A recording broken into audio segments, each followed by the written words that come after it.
Hello and welcome to our coverage of the British Artistic Gymnastics Championships 2025. I'm Sydney Davis. And I'm Sam Oldham, and this is going to be an incredible afternoon of gymnastics. We've already seen some amazing performances over the past few days, and I'm very excited to be here, Sydney. It's been incredible. We've had over 360 gymnasts registered to compete this weekend, and there were over 59 British titles up for grabs. Now, Sam, it's not been too long since you yourself were competing in this very arena. How will our gymnasts be feeling as they line up backstage? Yes, the last time I competed in this arena was a few years ago, and they will be feeling very excited, a little bit nervous, I'm sure, but they will not be able to wait to get out into this arena and compete in front of a lot of their family, friends, gymnastics fans. I mean, what an opportunity for them today. The crowds have been incredible here in Liverpool. Over 2,000 school children visited us throughout the week, and they absolutely took the roof off this place. So much action has already happened this week. On Thursday, we saw our Disability Masters men's gymnasts compete in their apparatus finals, our Aspire women in their all-around competition, and also our under-16 men's gymnasts. And they were all absolutely fantastic, and we'll be able to show you some of that action. Very excited to see that footage that we're going to see just now.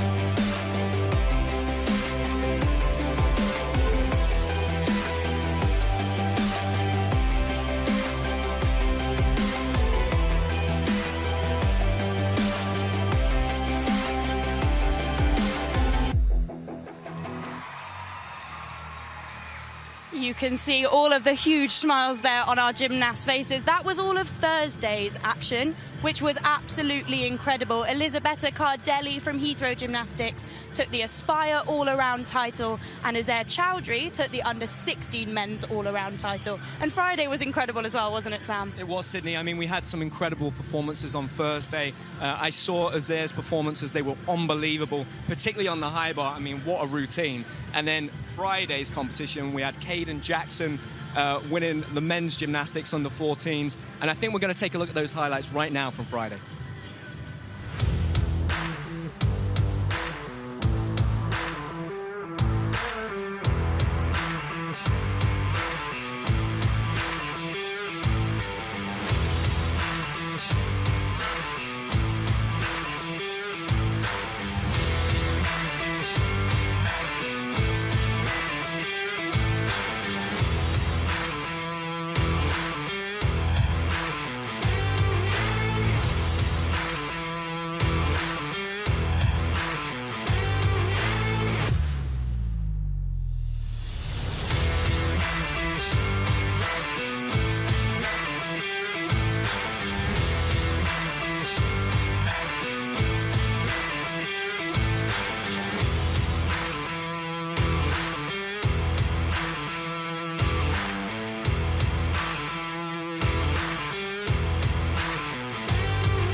Some amazing performances there from yesterday, Friday's event there, Sydney. We're going to pass over to our commentary box now. We're going to have a chat with Christian and Katie.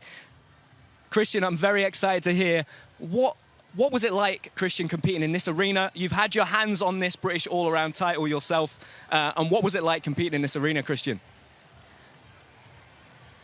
So sorry, guys, in the studio, I'm sure you've asked us what we're excited about. We can't hear you just now, but I tell you what, there is going to be a spectacular afternoon of gymnastics here. The women's competition is going to be blown wide open. We've definitely got a new champion for 2025, but who it's going to be is anybody's guess. So it's going to be a really exciting afternoon of gymnastics. Indeed, and equally on the men's side as well, we are going to have a new British champion today, which is very, very exciting. Always the first British Championships after an Olympic Games can be a little bit interesting. We have new names, we have new juniors who've made that transition up into the senior ranks, an opportunity for them to stamp their mark on the Great British Men's Programme and also make a name for themselves. And what great better opportunity is it to be competing here in the M&S Bank Arena in front of a packed out audience. Yep, that's Katie Foster and Christian Thomas there in our commentary box. We'll be hearing from them throughout the afternoon. But now, gymnastics fans will be delighted because we have a surprise special guest in our studio. It's British gymnastics legend, Becky Downey. How are you doing, Becky? Hi guys, hi, I'm good. Loving being back, and yeah, different side of the arena for me this time. But yeah, it's really nice to just be back and see everyone, and yeah, be in the gymnastics atmosphere and space. What's it like, Becky, being here at the start of your 6th Olympic cycle, which is just incredible? Are you excited to see some gymnastics this weekend, to be on the other side, I guess, of the audience and watching rather than competing yourself? Does it feel strange? Yeah, it's definitely different when you are sitting out, but at the same time, I think it's exciting to be at the start of like a new cycle, kind of work off slightly different code of points, see where the judges are ranking everyone, and also see some of the new emerging talent, so I'm really excited. Well, that talent is going to be really special in today's competition in particular, because none of your teammates that were competing in Paris are here, so it's a wide open field with some really talented first-year seniors. What are you looking forward to this afternoon? I think just seeing the new seniors that are coming up, just really enjoy the experience, and yeah, just see what new squads we can kind of put together after these British Championships. And we are really at the start of a brand new cycle and new journey, which I think for the sport is a really exciting place to be. And what are you looking for, Becky, in a performance? Is it technical things? Is it the way the athlete connects with the crowd? Is it the whole performance as a package? When you're watching a young gymnast that maybe has the opportunity to make a name for themselves, what is it that you're looking out for? I think being able to kind of deliver and handle the pressure in a major championships like this, and yeah, really just enjoyment.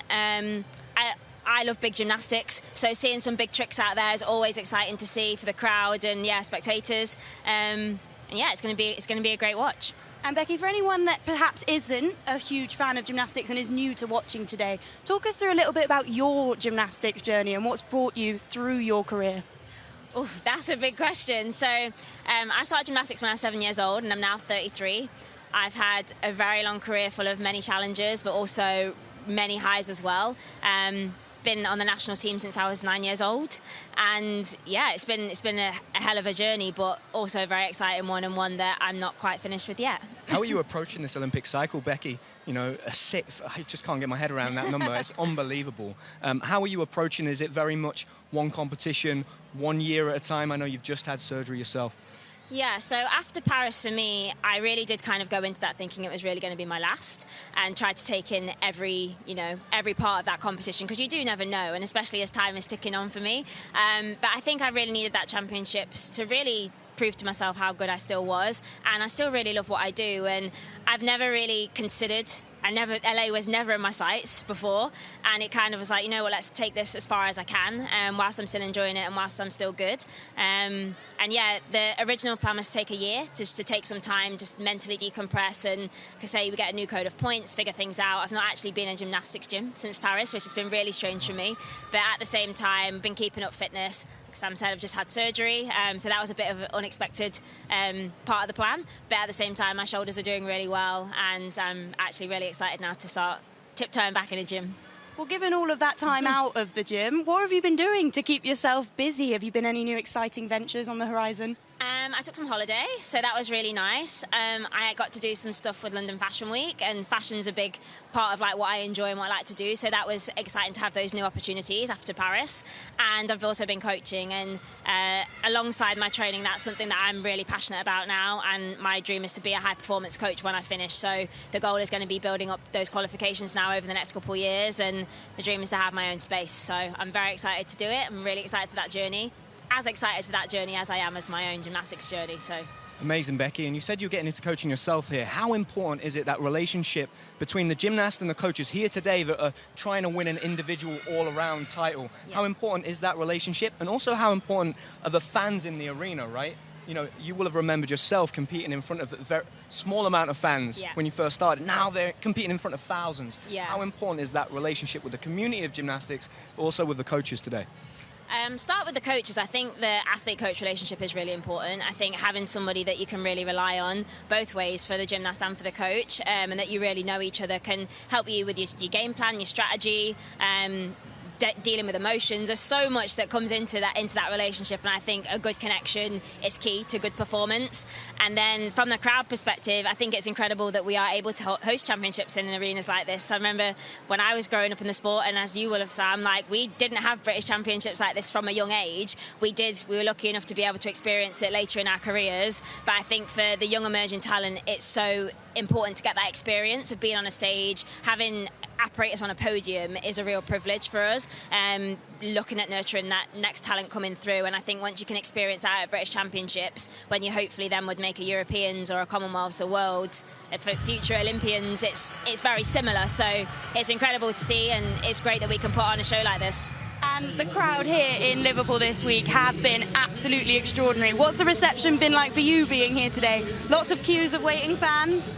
Yeah, there's always lots of little ones waiting for pictures and autographs and that kind of thing. But that's one part of the British that's really special. And you forget, for like the young kids and also just the general gymnastics fans, like, it's a place for them to see their stars of the sport. So for me, it's a real privilege to be able to come, even though I'm not competing this time round. And yeah, I'm excited to see what the weekend has in store. Amazing, Becky. Absolutely brilliant. It's great that you're here and you are supporting the next generation as well. So thank you very much. I think we've got some highlights now to watch from this morning's competition.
Oh, that was all of the action from this morning's competition. It was so incredible in here. The fans absolutely loved it.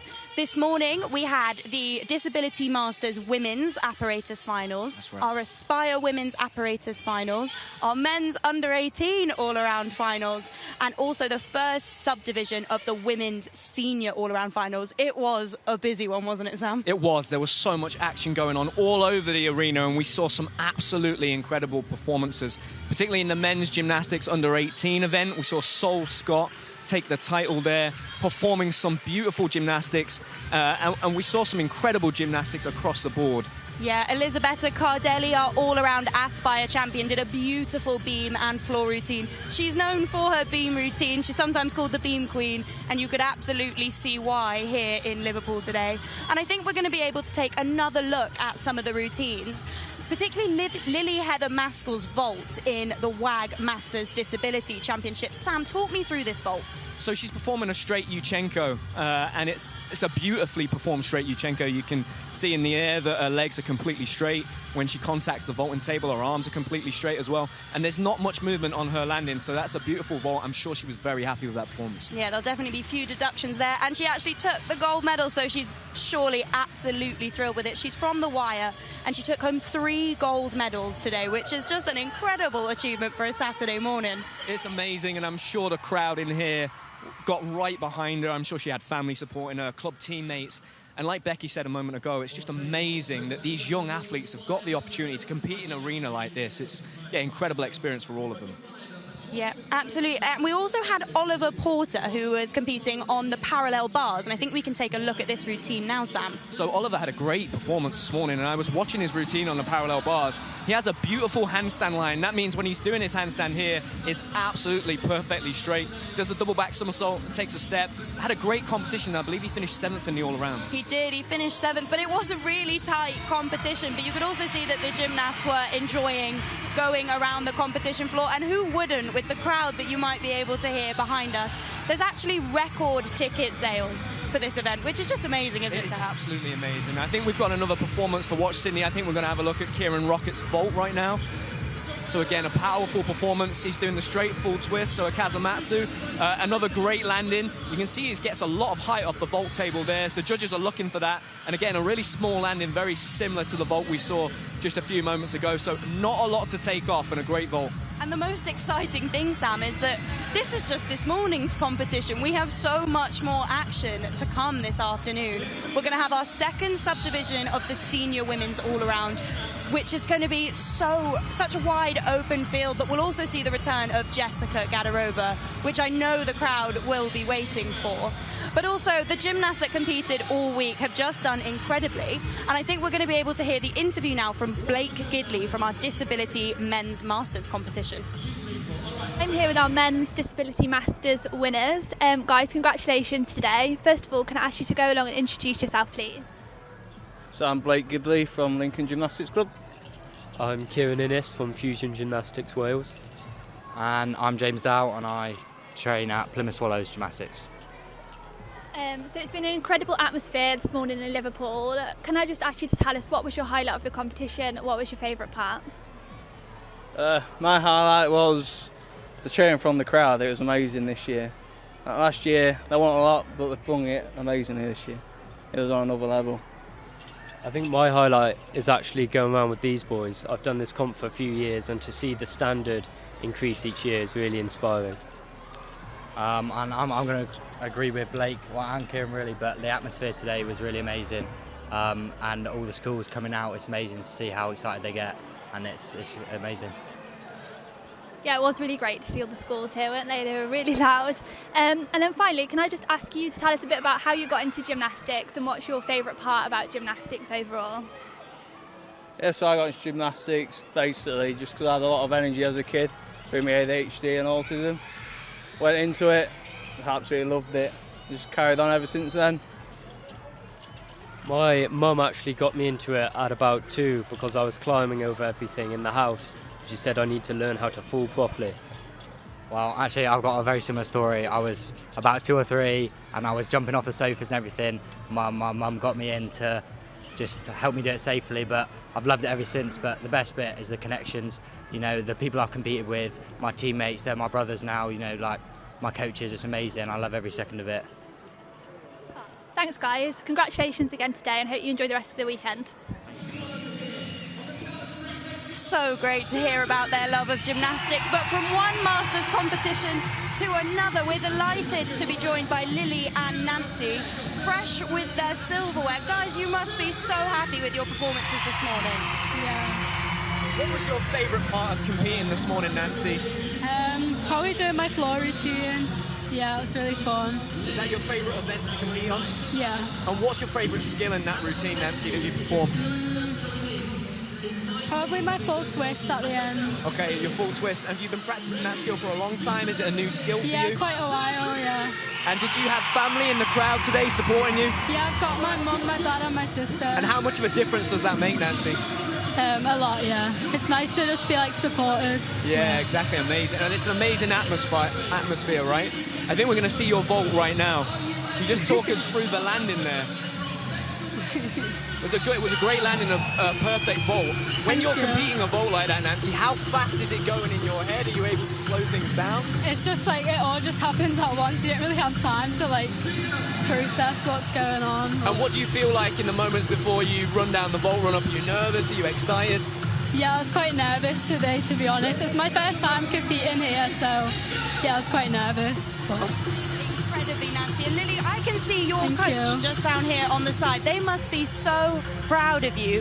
What was it like to go round the competition floor with them today? Was it good today, Lily, competing with your coach, going round with your coaches? Are they very supportive? Do they help you with your routines? Yes, they're all very supportive. And you were telling me, Lily, that the beam is your favourite apparatus, is that right? Yeah. And is there a skill on the beam that you like to perform?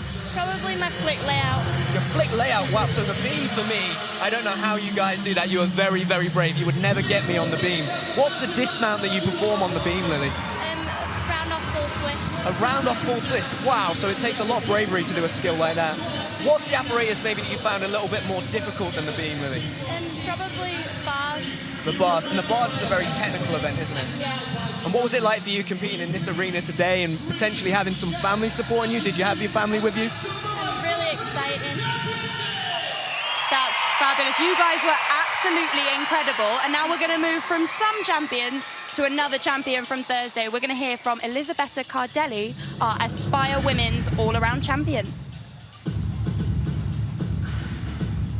Congratulations, what an incredible competition. Could you talk us through how that all went for you? So I started on floor and actually started really well, landing my double back, landing every tumble, scored 13, which I was really surprised. And then I went to vault, I didn't want to over-rotate, and I didn't. Then bars is like my worst piece. So I was really nervous, so we decided to drop one of my skills because I didn't want to risk falling, and surprisingly it went really well. And then beam is my best piece, and I dropped the layout because it was just too risky, and stayed on with new dismount as well, 2.5. So overall really, really good. So how were your nerves today? This is your first big British Championships. How did it feel? So it was really nerve-wracking at first, and then I'm glad I started on floor because I got to get all my nerves out. But I didn't feel very well afterwards because my floor and my beam, I do them really quickly. So I just had to breathe. So yeah.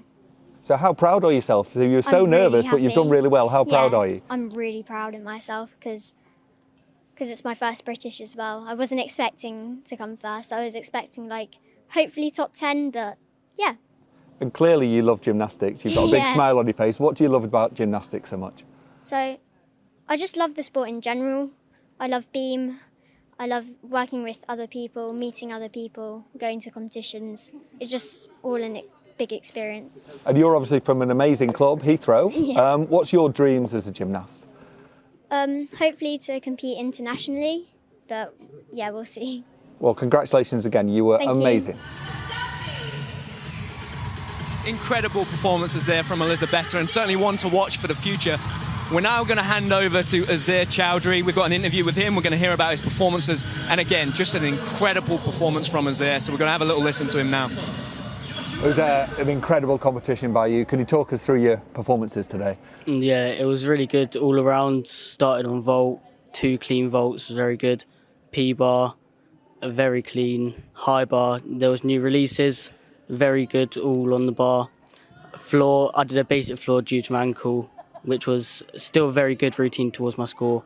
Pommels and rings was a very good finish. We obviously saw you make a name for yourself at the Junior Europeans last year. How important do you think that was that experience was, and how much have you developed since then, do you think? Yeah, I think it was a very important experience for the rest of my development, yeah. and I think it set me up for like the rest of my career. And what have you been working on since we saw you then? What specific apparatus, I guess, have you really been focusing on? I've been focusing on all-around score because I want to hopefully go to EOF and Junior Worlds at the end of the year. Yeah, and what, obviously you train alongside Jake. Yeah. Obviously you saw what he did in Paris last year. How inspiring was that, and how much do you enjoy working with Jake every day? Yes, it was very inspiring to see him to do very well at Paris, and working alongside him is very good because he's very good at giving me feedback towards my skills. And looking ahead for this Olympic cycle, like what are your ambitions, I guess, for the next few years? Yeah, very big ambition this is, but hopefully I want to go to LA and then keep on going from there. Congratulations, Azair. Great performance. Thank you. High aspirations there for Azair, and we're delighted now to be joined by another champion. It's busy in the studio. We've got our under-18s champion. It's Sol Scott. Sol, show us your medal. Thank you for having me. And Sol, just tell us a little bit about your performance this morning. An incredible performance. You won by quite a large margin. Can you tell me what was your favourite apparatus to compete this morning? It definitely had to be the vault. I love competing on the vault. I love the adrenaline, and I think I done myself proud by coming first, which is really good. And were you inspired by, obviously we just heard from Azair there, he went and won the under-16 competition. Did that give you some motivation coming into the event this morning? Yeah, definitely. As he's my teammate, it's really good to have someone else on board as well, so really happy he's won too. And you obviously train alongside Jake Jarman. Yeah. Jake's gone on and had some incredible success. How much of an influence has Jake been in the gym at Huntingdon, and the work that you guys are doing and the level of the difficulty is incredible? Yeah, it's a lot. He's very supportive, and it's good to train with him every day, especially like in the daytime session when there's not many people around. It's really good fun. And how important is it, Sol, in a competition like this, when you're trying to win an individual all-around title, and maybe you have a mistake like you did on the P-bars, how important is that dialogue between you and your coach, Ben? Yeah. And what were some of the things maybe he said to you in that moment so you could keep it together and then finish off in such a beautiful way? I think it's really important to take one piece at a time. You may fall at one piece, but there's 5 others you've got to work on. So I think going through it slowly and focusing on what you need to do is really good. And you do incredibly stylish gymnastics. So where does that come from? What inspired that style? Well, I think when I was younger, I did a lot of basics, and I think that's been honed in a lot on. So I think that's really paid off. Yeah, amazing performances, Sol. And what are your hopes for the rest of this Olympic cycle? You know, we're at that moment right now where we've just started. It's 4 years to LA. I'm sure you've got one eye on the Olympics in 4 years' time. Yeah, definitely. That's the long-term goal, LA. I'd really like to make the Junior Worlds team this year as well, which will happen in the Philippines. So that's a big thing to hope for.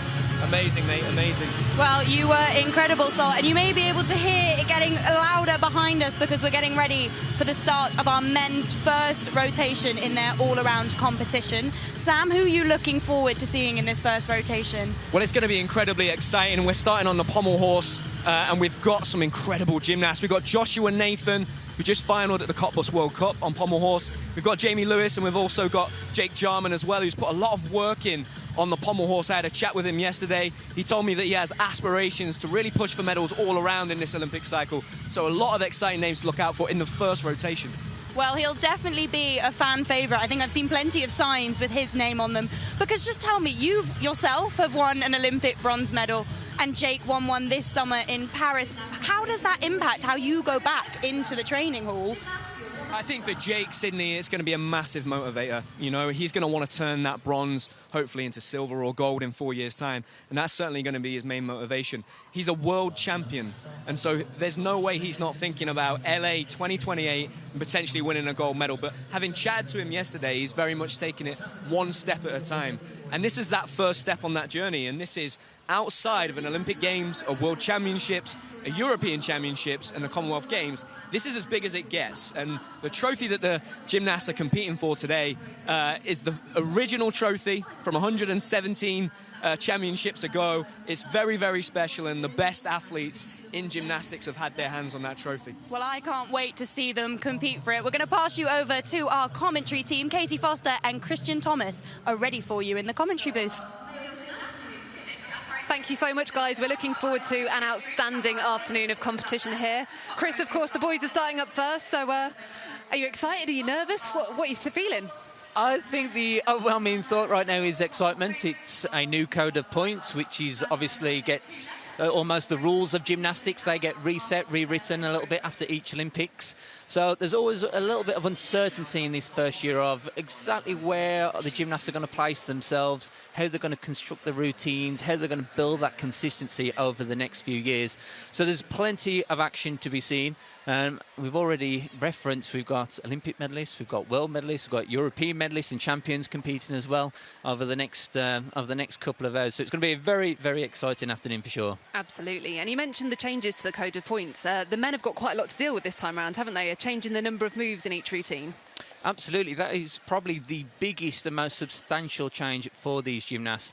Historically, there's always been 10 skills in a men's gymnastics routine. This time now, moving forward, there's going to be 8 skills. So we've reduced the number overall by 2 skills, which doesn't sound too much, but actually, when you're on an apparatus for sometimes over a minute, that really does make a big, big difference. And the reasoning behind that is for injury concerns. It's for longevity within the sport. Hopefully, it allows the athletes that little bit more of a grace and resting period as well, because since we've moved from that perfect 10 score to the open-ended scoring system, we have noticed that the gymnast routines have just kept going on and building and just getting more and more difficult. And so with that, the International Federation, they have to bring in some parameters to make sure that we still safeguard the gymnasts. Absolutely. I think it's going to be a really exciting change, actually. Now they've only got 8 skills. They're still going to want to build those incredibly big start values. So they really are going to have to pack the difficult skills into slightly shorter routines, aren't they? Yes, and that's, I guess, where that sort of that assembling your routine and that routine construction really comes into play and really is important, because you've got 2 less skills to count. There's also going to be probably a stronger emphasis on the dismounts. So again, I think that's going to make it really exciting, because naturally at the end of the routine you're a little bit more tired, but we're also encouraging for some of those big dismounts. We might see a few more triple somersaults, which again, historically, we haven't seen too often on the men's side. So that's exciting. That for me is certainly a big plus. Yeah, it's definitely an exciting one for the crowd to watch. When the guys are going for those big dismounts at the end of difficult routines, it's definitely a risk versus reward scenario, isn't it? Absolutely, and I think gymnasts, for the most part, particularly at this level and that senior level, and even more so once you get to the international stage, it is that risk-reward. Arguably today, it's the all-around competition, which is the combination of all 6 apparatus and 4 on the women's score combined. And so potentially you do have the ability to maybe not take as many risks. So that could potentially play out here, and then hopefully make a final tomorrow, and then that's when they can push that difficulty even further, should they choose to choose that tactic. For sure. And being the first year of this brand new Olympic cycle, it is the time, isn't it, to test out those new skills, to try and push the difficulty. They're going to be building these routines over the next few years to nail in exactly what they want to be doing and representing in LA. Absolutely. It's a perfect opportunity to be doing that right now. And so we've got a few more years where the gymnasts can build in it, they can build that consistency, that confidence. And these are now the opportunities to get an opportunity to compete in front of a packed out crowd, those high pressurised environments. We don't always get that opportunity to do that. So, yes, important for the gymnasts to make the most of it. Definitely. And you can see the competition is beginning around the arena. We're going to be sticking with pommel horse to start off with. Not everyone's favourite piece to start their competition on, but this man knows a thing or two about how to work the pommel, doesn't he? He does indeed.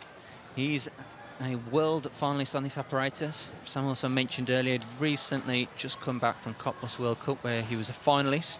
So making the final, that's in the top 8 rankings. So he is a bit of a specialist on this piece of apparatus. And there we go, straight into the handstand position. Important for the gymnast just to try and settle down into a nice rhythm right off the start of the routine on what typically is a nerve-wracking piece to start with. This is nice, good work here. Very intricate hand placements. See just the slightest of leg splits there by Joshua. But very nice there, up into the handstand position and smoothly back down, the skill known as the Besnari. And again, very good side travel there. This is good routine so far from Joshua Nathan. Up into the handstand, cleanly through. Excellent routine. That was a very assured performance from a bit of a pommel horse specialist there, being first up, first piece, pommel horse at a British Championships. He's definitely done himself proud. He has indeed, and For me, starting on the pommel horse is always a difficult apparatus to start your competition on. I think if you ask most gymnasts, they probably wouldn't want to be competing. But you can see on screen there just how happy he is with that routine. And also being congratulated by one of his coaches, Luke Folwell, who himself is a Commonwealth all-around champion, so knows a thing or two about competing on the international stage. Yeah, we've got an exceptional group of coaches as well as gymnasts on the floor here. When we're talking about that routine construction, it's amazing how many of the coaches on the floor here are also international level judges. So they'll definitely be pulling out all the stops to get these tactical routines sorted for this year, won't they? Indeed, and even if you look a little bit further than that as well, some of those judges / coaches, they've also been gymnasts as well, so they've gone full circle and they have got plenty of experience that hopefully they're passing on to the gymnasts and making sure that they can pass on that knowledge for the gymnasts and the benefit for the gymnasts. I always think in the men's competition it's really nice to see the groups of guys we have from different clubs as well. City of Birmingham very well represented here, Notts, Pegasus, Leeds. It must be really nice to have a large training group back at the gym to help with motivation and, just getting through those training sessions.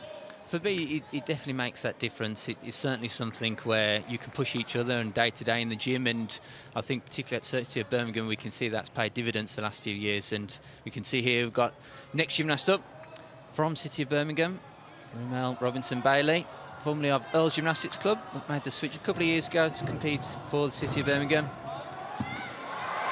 Certainly the stronger apparatus, typically off floor and vault. You can see they're just struggling through that midpoint of that routine there on the one handle. Really important to get those hand placements accurate. Unfortunately, just came a little bit unstuck. I can let you know that Joshua Nathan scored 14.050 for his routine beforehand, so very, very competitive score. And Rumel goes again into the Magyar travel, which is the forwards travelling element, and then into the Shivado, which is the reverse. Up into dismount. And safely through. Not obviously ideal in terms of the start to his competition, but it's important now to reset. Make sure he can refocus. There's still another 5 apparatus to go. Yeah, the men, of course, competing here on 6 apparatus. We'll welcome the women's artistic gymnasts into the arena in just a little while. They, of course, compete only on the 4. Well, you can see a bit of a shake of the hand there. Wasn't completely sure of that routine. But as we said earlier, a very difficult place to start your competition on the pommel horse. It is indeed, and you can see here, those pommel handles, they're not very wide. And I suppose relative to the size of the gymnast and the width of the gymnast's shoulders, it does make it very difficult to stay balanced, to get those hand placements accurate. So he did well to finish off the routine in style though. Certainly did. And next up, this is a very busy gentleman, isn't it? He's been podcasting and all sorts in the last few months. He has indeed. We have Winston Powell, again of City of Birmingham. You can see that Rumel for his pommel horse routine scored 9.6.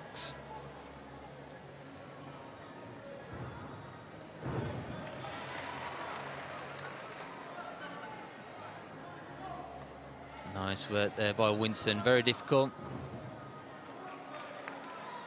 You can see hasn't quite got the same level of amplitude and speed to his routine as perhaps Joshua Nathan, but he's doing well. He's staying on the pommel horse and he's fighting. His second half now looks like he's found his rhythm a little bit more. You can see there, just as those hips start to dip, the judges will pick up that, and a little bit slow getting to the handstand, but nonetheless he makes it through. Clean routine. Well done, Winston. Yeah, I'm sure he'll be happy to have that first routine in the bag. Like I say, yeah, he's been a busy boy. He's started himself a bit of a podcast, and it's been interesting to see actually how these guys that have just popped out of the junior ranks are a lot more engaged in social media and a bit more self-promotion, I suppose, than maybe it was back in your day. Absolutely, and I think that's the modern day athlete now. I think they have to build their own exposure. I think it's important for them to create a platform for themselves so that they can also just showcase themselves, but also help raise the profile of the sport as well. So I'm all for it, that's for certain. Oh, absolutely. No, it's really interesting to see all these different endeavours, and he's doing a grand job of it. So Winston, keep on going.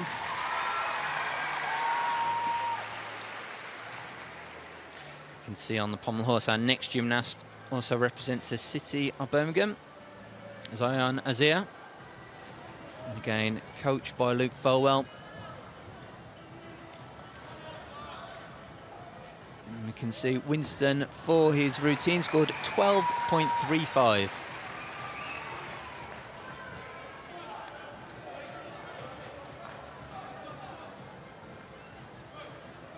So I'm just settling into the routine.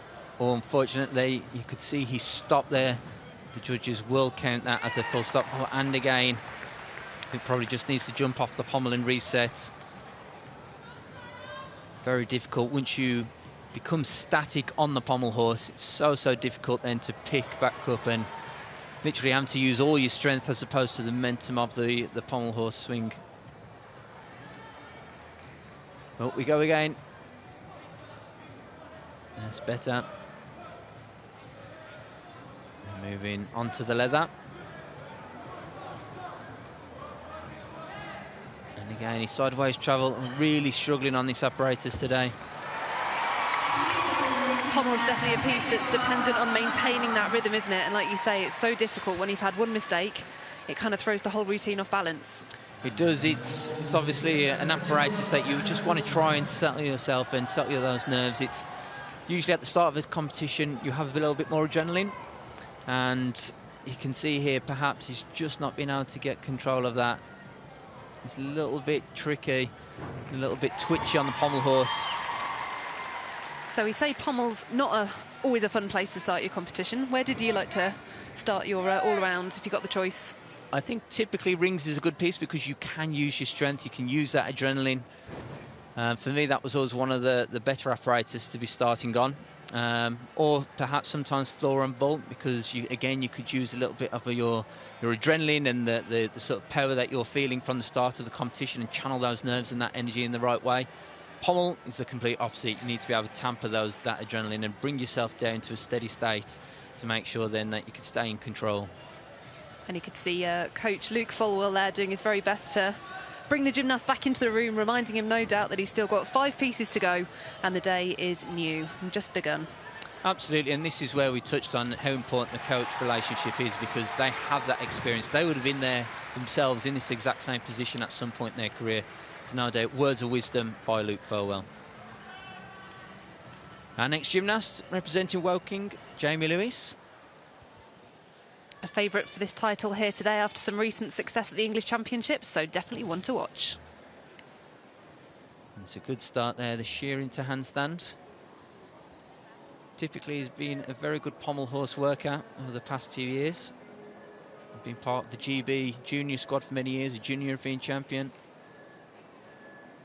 And you can see there exactly why he's a good pommel horse worker. You see plenty of amplitude and swinging in those flare elements. And then doing the same into the forwards travel. Just the dismount to go, up he goes. A little bit of a stop, but he's safely through. Excellent routine there by Jamie Lewis. What a start, and just, I mean, anyone watching that can appreciate the difficulty of that routine. The flare elements in particular are just such a wow factor. Indeed, and that routine certainly had a little bit of everything. You could see it had the intricate work on the one handles, it had the flares, it had the forward and the backward travels, and then also the dismount with the turn at the end as well. I'm sure he'll be very, very happy with that start. For sure, and with his recent success, he's got to know that there's a bit of a weight on his shoulders today, hasn't he? He's got to know the pressure's on, so to deliver that performance, that was really quite something special. It was actually, and I have to admit, the last competition he competed in probably surprised a few people in terms of what he scored at the English Championships, becoming English champion. It was a clean competition there, and he'll be hoping for the same today, and certainly hasn't done himself any harm there with that routine. See, this was the dismount at the end. A little bit of a stop. Ideally, the judges would like to see a bit more flow and speed getting into that handstand position, but Jamie will be happy with that.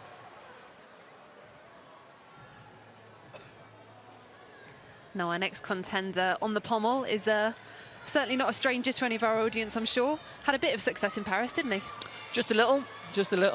Olympic medalist, and also a current world champion on the vault as well. But funnily enough, didn't actually medal on the vault. It was the floor that he won a medal on. So it shows the calibre of this gymnast and the level he's competing at. Yeah, an outstanding performer on the leg events, but also proving himself to be a steady competitor for the team on some of these support apparatus as well. Definitely, and for me, the pommel horse is probably the apparatus where we've seen his routine probably excel over the last year or so, where you can see he's really gone back to basics, focused on building a good basic swing and making sure that he's reducing his deductions from the judges. And from what I've seen, he's certainly been improving on this apparatus and has now become not quite specialist perhaps, but certainly very, very good stock routine. So he can stay on the pommel horse today. It'll be another example of him living up to those expectations and making sure that he is going to be one of the gymnasts for the future of our sport. Yeah, so Jake Jarman, of course, from Huntingdon, who have an incredible pedigree on the pommel horse. They've had lots of international medalists over the years, and I'm sure Jake will be wanting to replicate some of that star quality today. Indeed, grown up watching the likes of Lou Smith, Dale Keating's on the pommel horse, 2 world medalists. So probably knows a thing or two about the pommel horse, I'd suggest. There you go, onto the Stockleys on the one handle. So difficult there. It's a triple Russian skill in between. So hard to get those hand placements right. And again, there's the Russian skill on the one handle. This is good. You can see that hip extension there at the front, which is what the gymnasts are after. Tiny bit of hand skewing, which is ideally where the hands need to stay parallel. But it's a very good routine. Flows up into the handstand dismount. And again, shows why he's one of our best gymnasts right now. An excellent start and a very, very warm reception from the crowd here in Liverpool. He's going to be an exciting gymnast to watch as this competition progresses. He's also coached by Ben Hells, who's had a lot of success over the past few days with an under-16 all-round champion, under-18 all-round champion. I don't think Jake is competing in the all-round today, so perhaps won't crown that senior title as well, but it's not been a bad weekend so far. Not at all, and he's known Jake since he was a very young lad. I was chatting to him at a summer camp last year, and he was saying he, picked him up pretty much in a preschool class and said, that boy's going to be a world champion. And lo and behold, a few years later, here we are. There you go. That's talent idea if I've ever heard of it, but sometimes that talent is just so obvious, and particularly when he gets on floor and vault. I haven't really ever seen too many gymnasts quite like him in the British setup over the years, who just has that just pure natural ability, that spatial coordination in the air, as well as just those fast twitch fibres that allow him to get the height, the speed, and the power in his tumbling. For sure. When I asked Ben what it was that he saw in him, he said a couple of years after they'd had him out of preschool, he saw him in a class and asked him to do a flick, and apparently just did a standing tuck back. There aren't many kids you'd ask to do that, and that's what they'd produce. Oh, there you go. And for his efforts, scores a 13.7, which puts him in 3rd position on the pommel horse so far. So a good start to his competition. Yeah, a great score for that first rotation. As we mentioned, the boys are always just happy to go through clean on the pommel horse, so a great start to his championships here. We can see the top score on the pommel horse so far is 14.05 from Joshua Nathan.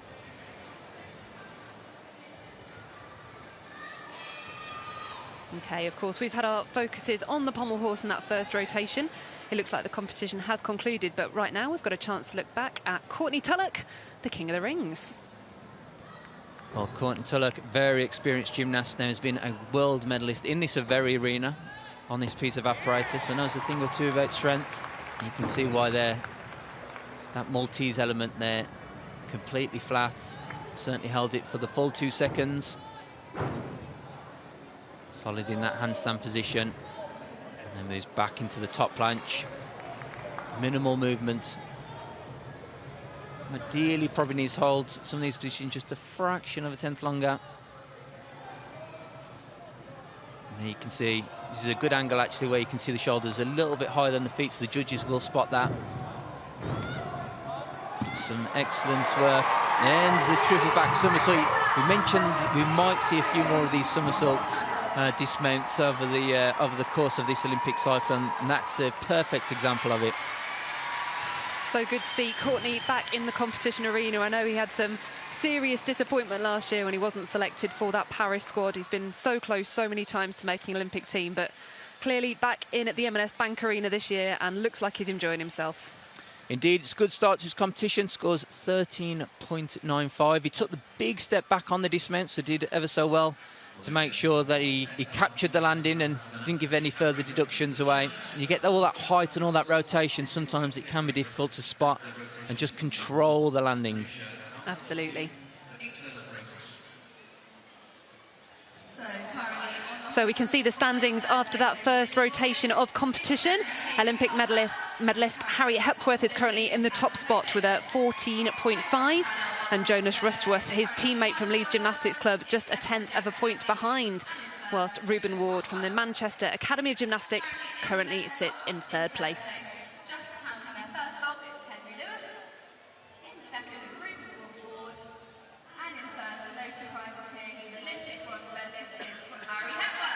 So let's head back to the studio to see what Sam and Sydney made of that first round of competition. Sam, we're underway. Tell me, who impressed you in that first rotation? Well, Sydney, that was an unbelievable first rotation. All of the big gymnasts and the big names have hit their routines there.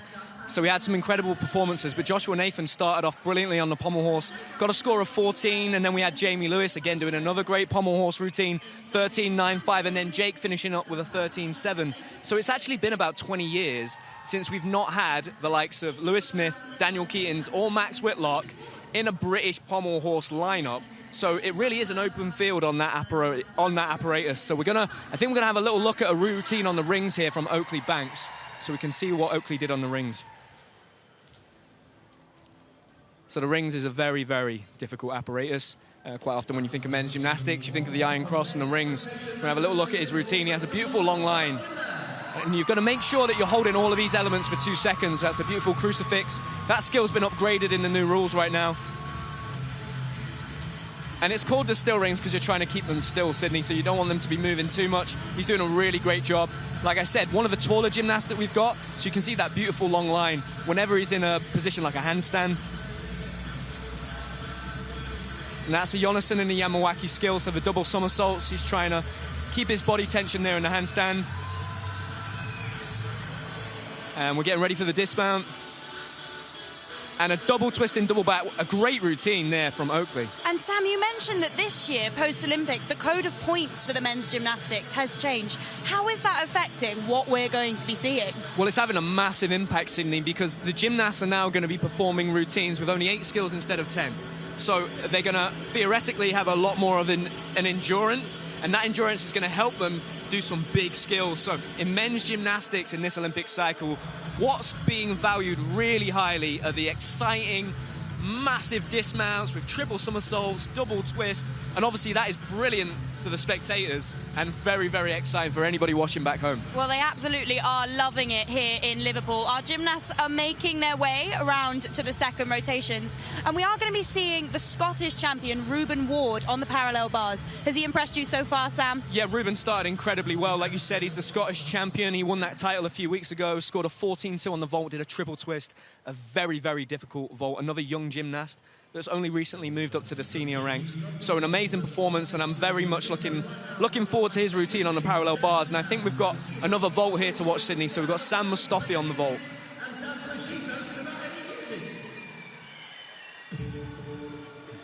Sorry, we've got Sam on the ring, so Sam's going to do his rings routine. So Sam represents Pegasus, the gymnastics club where Courtney Tulloch grew up, so these guys know how to do rings.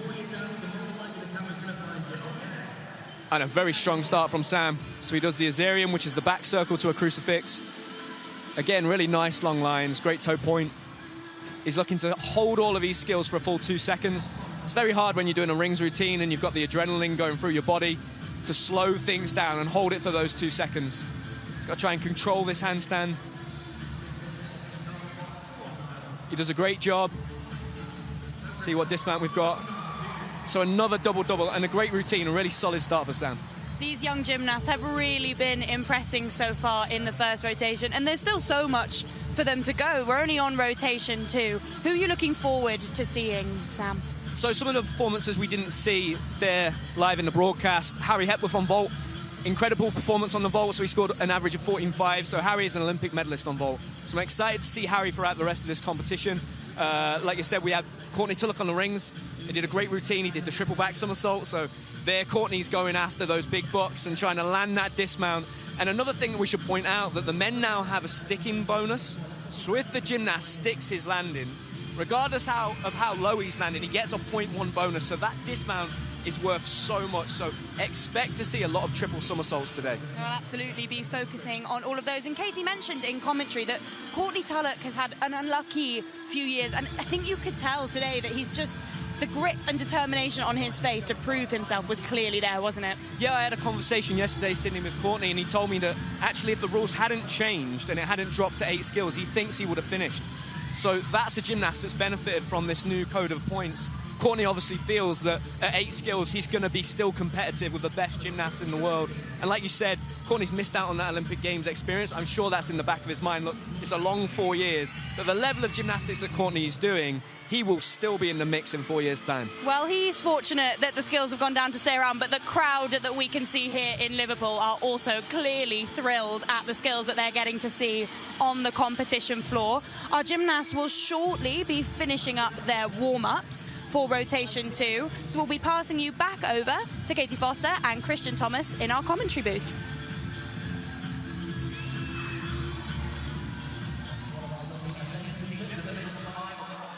Thank you very much, Sydney. Thank you, Sam.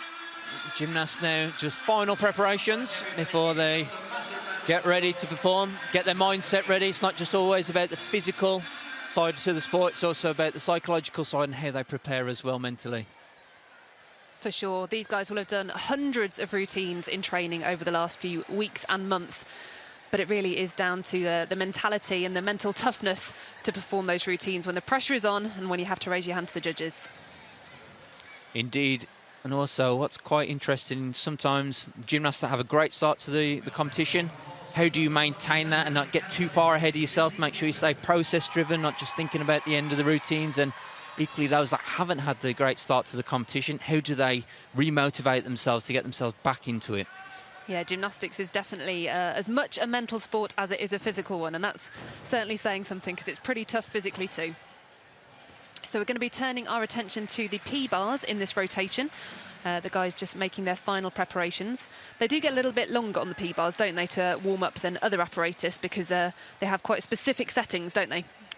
Yes, they do. They have a little bit longer so that they can make sure that the grip's where it needs to be. You can see here now, almost just caressing the P-bars to make sure that the grip is what it needs to be. The chalk, sometimes there's syrup, there's honey involved. There's all sorts of concoctions and mixtures just to get that grip as accurate as the gymnast wants. And that's very individual to each gymnast. So the next gymnast will come on and set it up slightly differently, and that's almost part of competing on P-bars, making sure you get the grip to how you need it. And the guys can change the width of the P-bars as well, can't they? Indeed, so you could see there those sort of red toggles at the top of the parallel bars. You can sort of move them inwards, move them outwards, and again that depends on usually the width of the shoulders of the gymnast and also personal preference as well. Yeah, the gymnasts are expected to work between the bars, under the bars, over the bars, and often you'll see them going across to one rail as well. So really the precision of that setting is imperative, isn't it? Oh, it makes a massive, massive difference. It really does. Those red toggles that I just mentioned earlier, you can move inwards, you can move them outwards. You can see here now, just preparing himself. Elliot Vernon of Leeds Gymnastics Club. Coach there, Dave Murray, pulling out the springboard. There's the undersummy with a half turn. Just a slight leg split. That was clean. And then the giant skill. Just settles down now into his routine, has a breather. It's a good handstand position there as he moves into the Healy, but you could see there caught on a bent arm. That was his right arm that he caught. Just almost killed all of his momentum. There's the dismount, big dismount, double front there.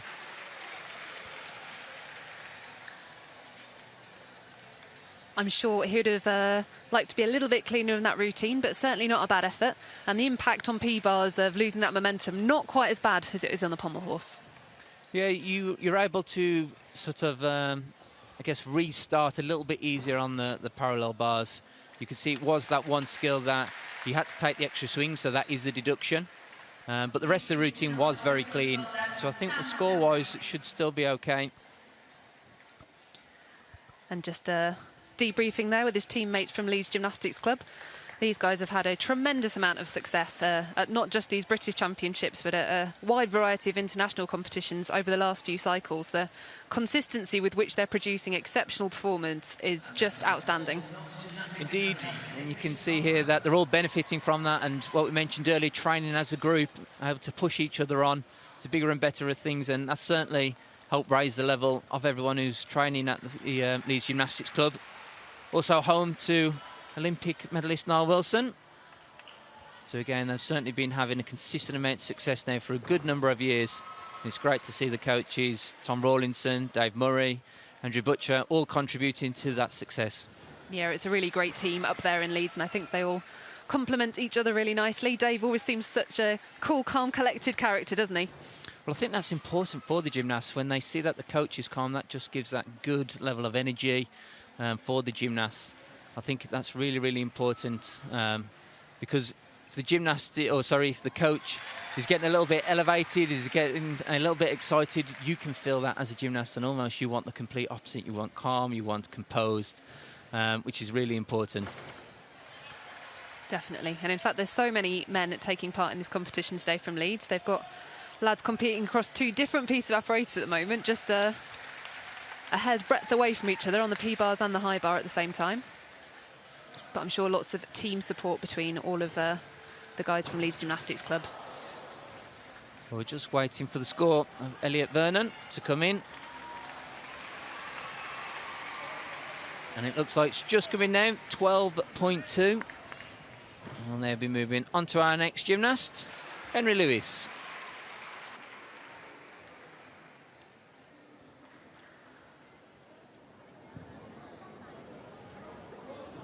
See there, starts with the undersummit. And there's the studs. You can see there just a few leg errors where the legs have either come apart or bent when they're not supposed to. Those expert judges meticulously watching all the details. And there's the dismount. And we'll also get that stick bonus that Sam referenced there. Good dismount. It's a good feeling when your feet don't move when they hit the floor, isn't it? Indeed, and even more so when you know you're getting an extra 0.1 bonus for it as well. Absolutely. You mentioned the judges there. We've got panels of sort of 4 to 6 judges on the various apparatus here in Liverpool. And they've got a very important job to do. Those guys have got to work out both the difficulty value of the routines that are being presented and also have the difficult job of taking those points away for all the little bits and bobs when they don't quite go to plan. The little bent knees, the flexed feet. It's a very intricate and detailed job being a judge. It is. There's a lot that goes into it. You can see there, these are the sort of things I'll be looking at. See those slight hand movements? The judges will pick up on that. Slight bent leg there as he moves into the front upright position. They'll pick up on that, but nothing to take off on the dismount now in terms of the landing. No, it's a very good feeling as a gymnast when you manage to cap your routine off like that. And certainly a nice exclamation point to leave in the judge's mind before they do go to work working out that score for the routine.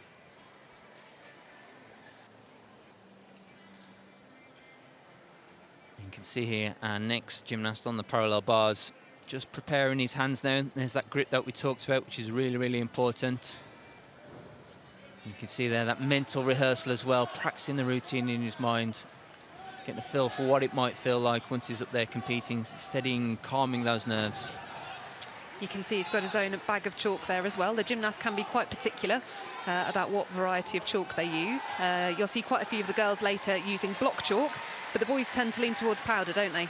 They do, and I think typically that's because it's easy to spread on the apparatus, such as the parallel bars. You do see some of the male gymnasts using some of the block chalk as well, but for me it was all about powder chalk. I preferred that for sure. And we can see the score that came in for Henry Lewis on the parallel bars was 12.25. Now moving to Patrick Watkinson.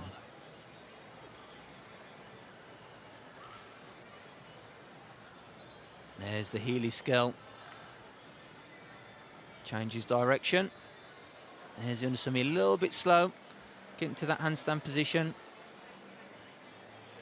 Those hand placements there that we mentioned, that's what the judges really were making sure that they capture in their deductions. There's the Diamondov. And into the double pike dismount, cleanly through from Patrick. Yes, a clean conclusion to that routine, but no stick bonus on this occasion. So for the elimination of any doubt, a stuck dismount, as far as we're concerned, is one where your feet hit the floor and they do not move.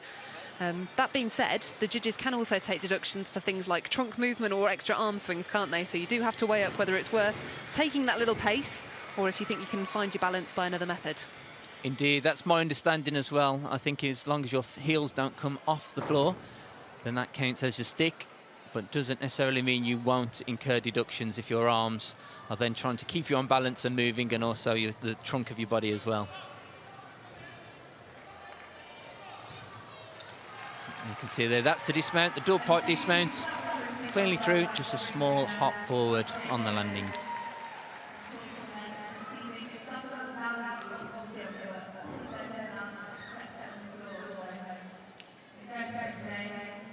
Our next gymnast that will be competing is Ruben Ward. He's been an exceptional junior coming up through the ranks, hasn't he? And it's exciting to see him on this senior stage today. Because it's always nice to see when that transition from juniors to seniors is a success. It's not always the easiest of transitions. You're competing against some of the best gymnasts, not just in this country, but ultimately the world. So it is difficult, but also I think at the same time encouraging. Typically, I think we do a pretty good job of that within the GB gymnastics setup. And this time around a little bit easier than maybe it has been in the past with that change to the men's code, whereby it is still the 8 skills, which has been typical for the juniors anyway. Absolutely, I think that really will make a difference. Oh, and that's a difficult start there by Ruben. A rather unusual start as well, the clear circle from the one rail. You could see there that his feet overshot the parallel bars, which then meant he wasn't able to stay within the rails. So he's obviously decided to apply a little bit more of that honey or golden syrup, it might be, to his hands. How long do the guys have to chalk back up before they can get back on the apparatus? So they'll have 30 seconds. You can see they have to make sure that it's a quick 30 seconds as well, or it feels certainly quick. I know 30 seconds is 30 seconds, but it certainly feels more quicker than that when you're quickly having to readjust, recompose yourself and get back into the flow of the routine. Again, you can see there, not quite the start to his parallel bars routine he was hoping, but that was clean. Front somersault from the upper arms, known as the Honma. Slightly better work there than the Kutskill. And then into the Healy. Start to settle now into the routine, but much of the damage has been done. You can see there rather uncharacteristic mistakes here by Ruben, I have to admit. I do wonder whether he just hasn't quite composed himself the way that he's needed to finish off this routine. Yeah, he certainly seems unsettled, doesn't he? Which isn't what you want to be on the P-bars. Very similar in terms of the pommel horse, where it's important to find that rhythm. Try and utilise the momentum of the swinging elements, but also try and stay composed because it is quite an intricate apparatus. Here's the dismount. Double front somersault with the half turn. That's the first one I've seen today of those. Quite popular dismount, but also very difficult dismount at the same time. And you can see the disappointment on his face there. Obviously not the routine that he wanted to produce. And I think there is also something to be said for when you step up into these senior ranks. I know Sydney in the studio mentioned earlier, we've got record-breaking ticket sales here today, and the difference between the spectators for a junior day of competition versus a senior day. I mean, this arena is packed. There's a lot going on. There's a lot of noise from the crowd, and it is a bit of a different vibe to a junior competition.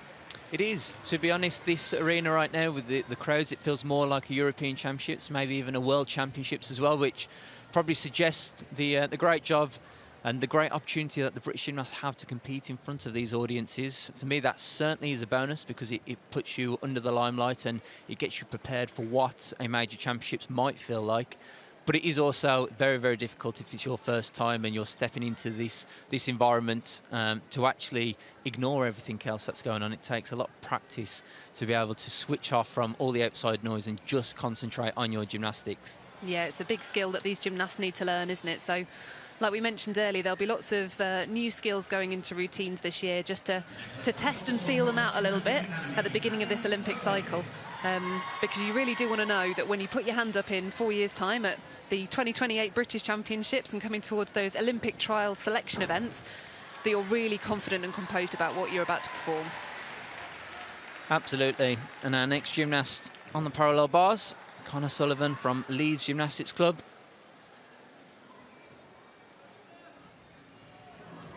Opts for the Healy start to settle into the routine. And into the underbar work, which is the undersummit.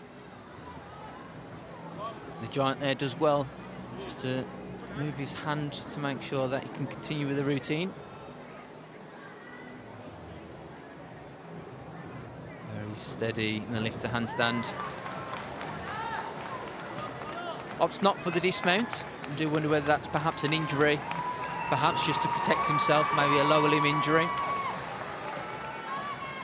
Yes, but still nice that he's had the opportunity to kind of put that routine out, and we've noted that some of the gymnasts aren't competing on all apparatus today, so you know, in some instances you might be using this as a tester for new routines or for new skills, so great that you still had the opportunity to put the routine out there, even if you opted not to pop a dismount on the end.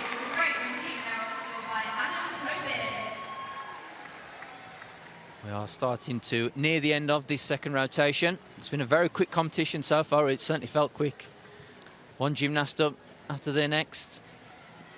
It has. We'll be welcoming the women's artistic competitors into the arena in rotation number 3. Mentioned earlier that the boys, of course, compete across 6 apparatus and the women only 4. So they'll be joining us for the conclusion of this competition. Get another look at this routine, and we can see there that was the Healy skill. Very cleanly done. This is the skill here where I just said there's that right hand, had to just very quickly adjust in the air to make sure that it didn't impact the rest of the routine, and that's experience right there, and trying to know that in the air it doesn't quite feel right and having to make that adjustment. Yeah, split-second decisions are often what gymnastics is all about, being able to make those adjustments. So we can take a look at the rankings now in this men's senior competition. Currently in 3rd place, it's Jamie Lewis from Woking Gymnastics Club. In 2nd, it's Mikey Goddard from Leeds, and his teammate Jonas Rushworth is currently sitting in the top spot. In fact, actually, they're tied, both 26.9, both from Leeds Gymnastics Club. They'll be wanting to battle to keep their standings right on top of the podium.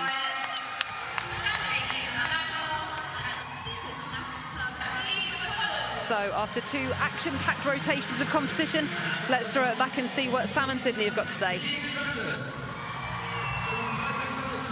Sydney, another great rotation there, and we saw some exciting gymnastics, but we also saw a few mistakes from some of the big competitors. We saw Ruben had a difficult time there on the parallel bars after his fantastic vault, and some of the gymnasts on the high bar from Leeds that did really well in that previous rotation made some mistakes, but the gymnasts that did really well on the pommel horse, very solid again on the ring. So some incredible gymnastics that I'm seeing.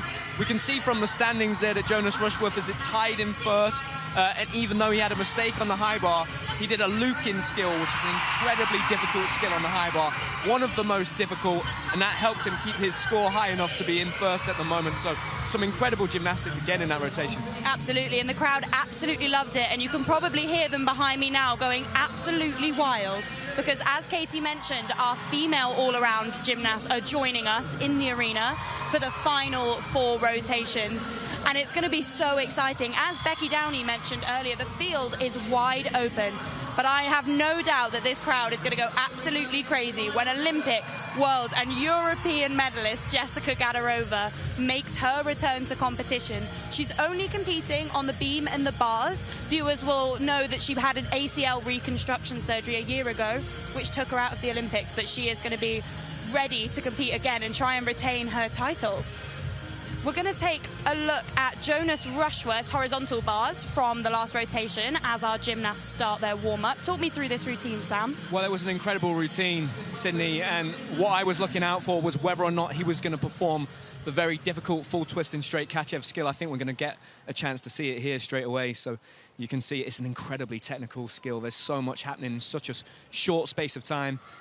Performs it, a bit difficult, manages to wrestle through, and the rest of the routine is brilliant all the way up until his dismount, where he has a bit of a mistake and he puts his hands down. But the technique that we're seeing here and the way that these Leeds gymnasts are swinging the high bar, it's incredible. I'm not surprised. We had Ashley Watson and Niall Wilson, Olympic medalist on the high bar, that they have this pedigree on this apparatus. But a beautiful routine that we're seeing here from Jonas. He's going to wind up. Look, his goal here is to land the dismount and go for that stick bonus as well. That's high praise indeed from the 2021 horizontal bar champion. It is such a difficult piece of apparatus, isn't it, Sam? It really is, and when you get to the end of that routine there, Sydney, you know, you're just thinking, just put it on my feet, put it in the right position. But, you know, I'm sure he's incredibly tired. He's performed some incredible skills there, and he had one of the highest scores of the first rotation on the parallel bars. So he said to me yesterday that the parallel bars and the high bar were the apparatus he was really focusing on, and he showed some incredible gymnastics to the audience today. Yeah, he'll be thrilled with that performance. Obviously a bit gutted with putting his hands down.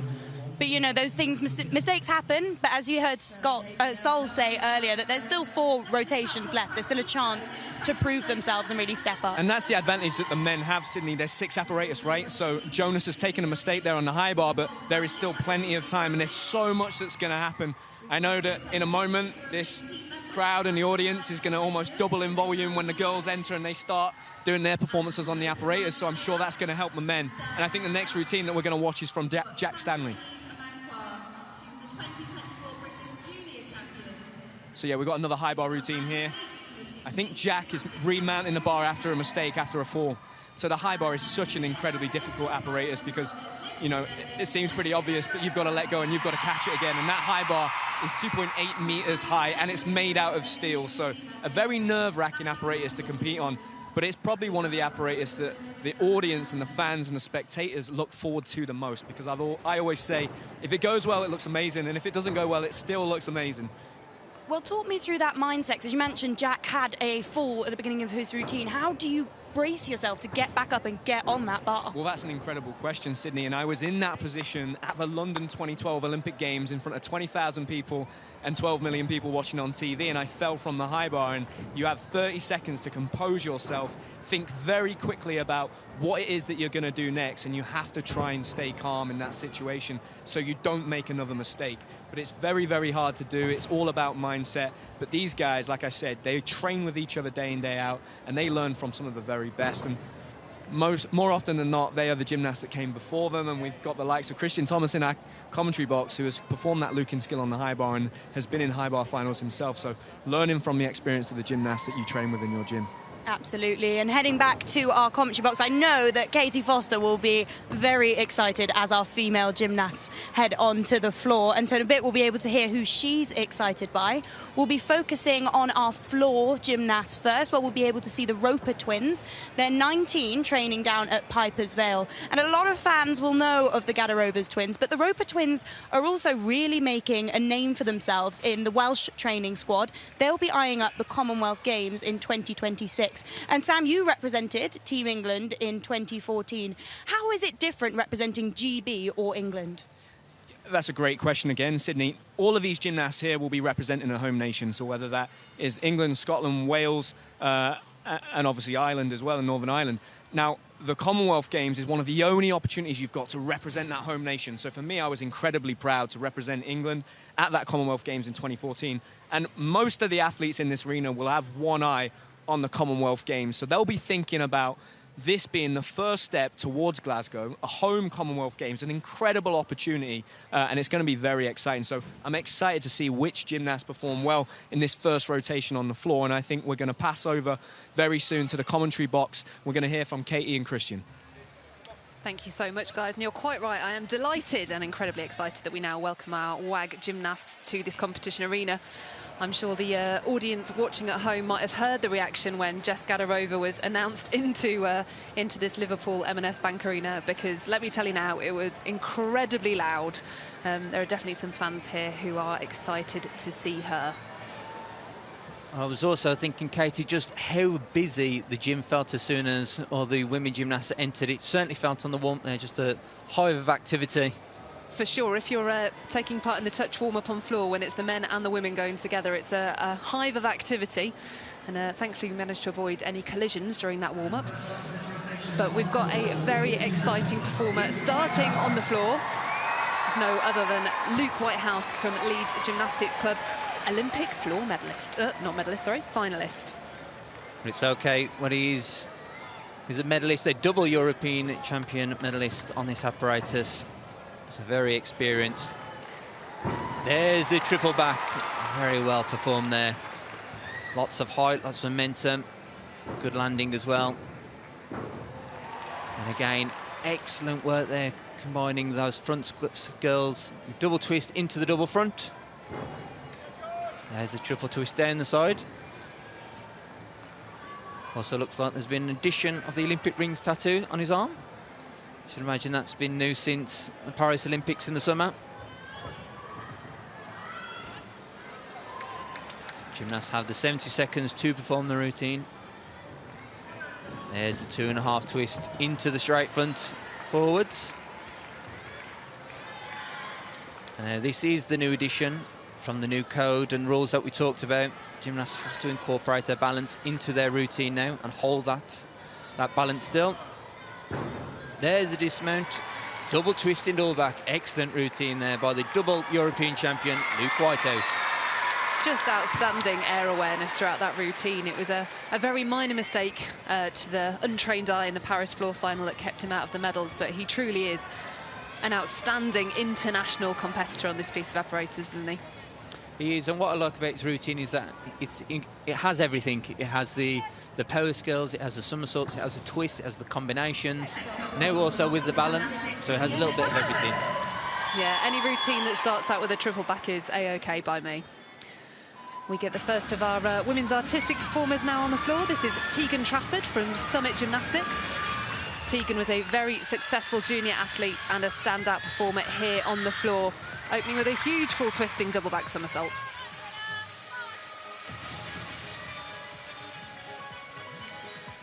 Now you'll notice the girls putting a huge focus on the artistry of these routines.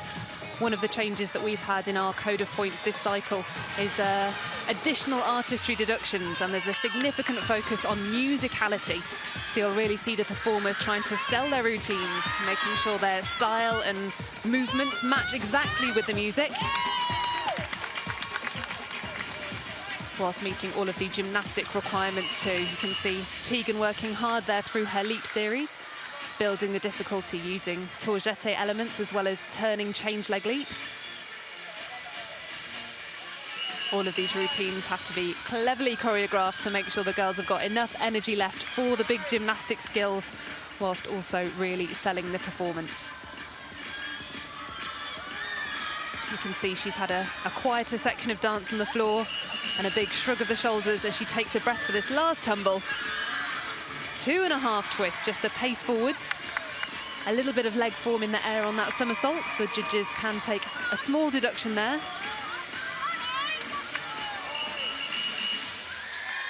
But a big wow of a finish and a fantastic first routine for Tegan Trafford. Well, I can let you know that Luke Whitehouse scored 14.15 for his floor routine. Certainly will be one of the highest scorers on floor. In fact, it is the highest score right now, but we do have some other pretty impressive gymnasts still to go. Yeah, no doubt. We have got some big performers here on the floor. And one of the things with the code of points changing is we've got to adjust our mindset a little bit about what a top score is, haven't we? I guess now the guys are only counting 8 skills. Those best scores are going to be a little bit lower than we've been used to seeing. Definitely, I think where perhaps previously you might have seen the mid-14s, the high 14s being excellent world-class scores, probably reduce that 4 to 5 tenths, which is around about what Luke's scoring today. Although his teammate here, Michael Goodard, is off to a good start as well on the floor. There's a double twist backwards down the side.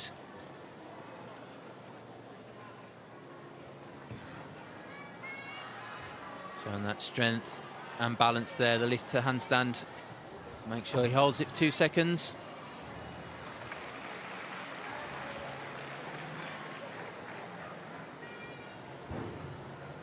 There's the triple twist. Hops now back to another side pass. Strike back down the side. There's the Y balance. It is a balance, but particularly in the Y position, also involves a good range of flexibility as well.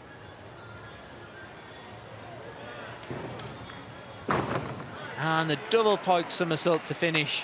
Very good routine there by Michael. Perhaps didn't have quite the same level of difficulty as Luke Whitehouse, but very clean nonetheless, and should score very well from that routine.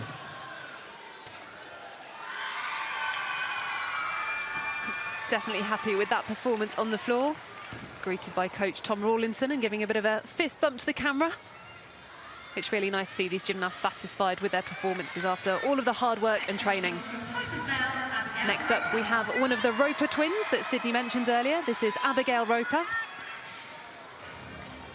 She's got some great difficulty here on the floor, and I do love this routine, which is a bit of a superhero theme. So we're going to want to see courage and power to match that music, and Abby is certainly the gymnast to do it.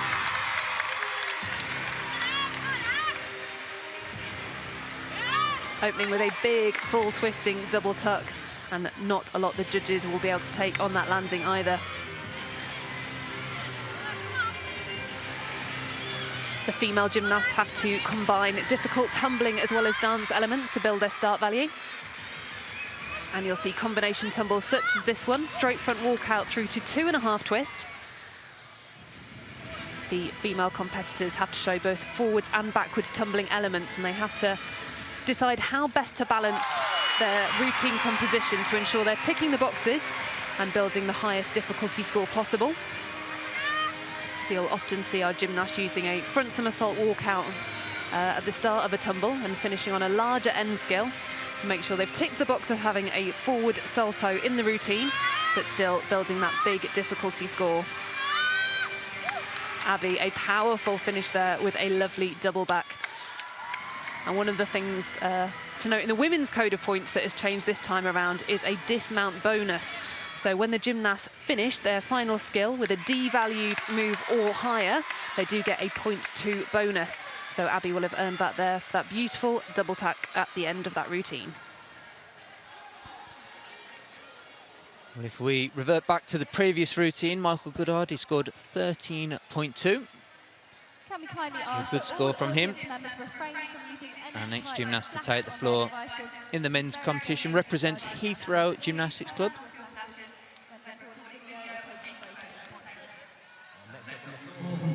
They're going to quickly switch to the vault first, though. Jake's already performed one vault very cleanly. He's 3.5 twists. One of the few gymnasts in the world to be able to do that. Opting here for his Dragulescu vault.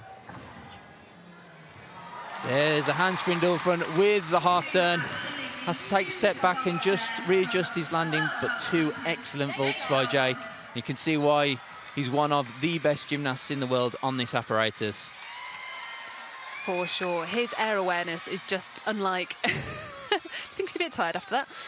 Yeah, his air awareness is just absolutely superhuman, isn't it? Whether it's the twisting elements or the multiple somersaults, he just seems to know exactly where he is and can find that landing every time. Indeed, and probably what's quite unique about Jake, he's a very slight gymnast. You can see there just the height that he gets on that. His heels almost together as he made contact with the vault as well.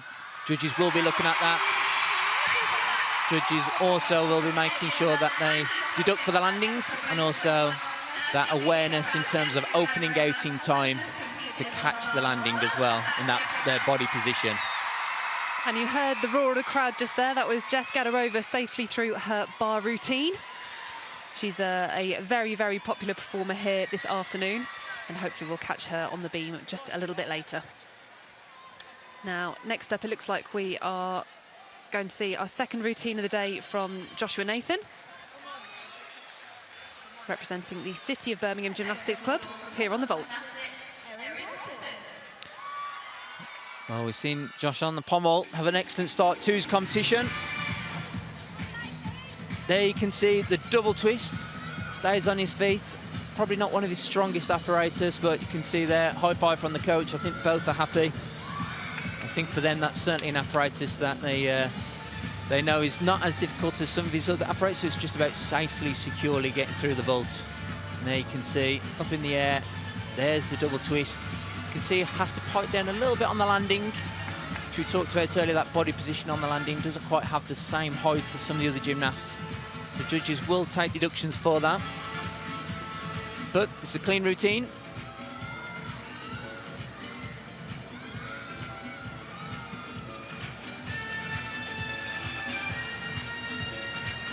It's a tall order for these men to be putting together 6 big routines across the afternoon.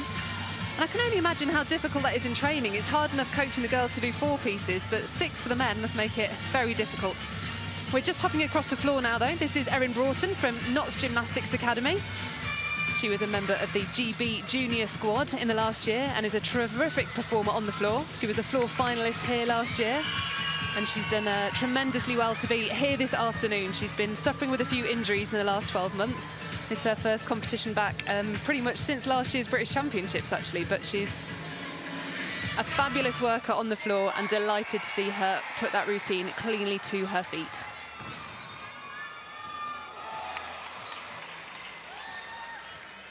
She's a big personality in the gym and always has a smile on her face.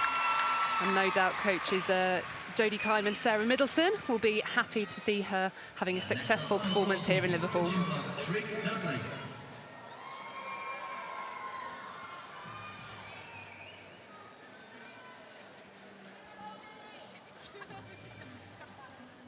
can see there, that's Ramel running back from the vault. We've seen him on the pommel horse earlier. He's just competed the handspring double front. He was cleanly through. There's a little wave to in the audience.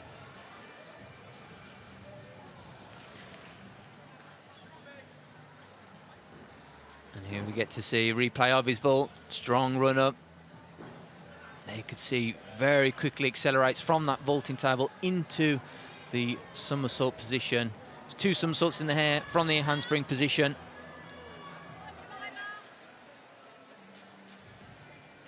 Absolute pure power there down the vault run.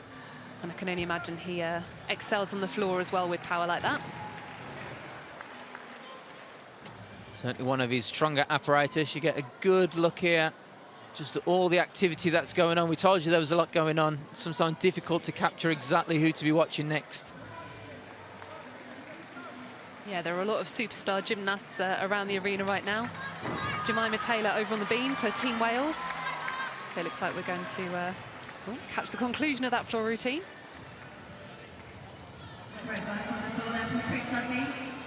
Well, that was Trig Dudley from Heathrow Gymnastics Club completing his floor routine. Heathrow, another club that had a very busy weekend of competition here in Liverpool, represented on both the men's and women's artistic sides. Standing there with his coach, Tom Barnes. And here from Sheffield Workshop, we've got Nina Deary taking it to the floor.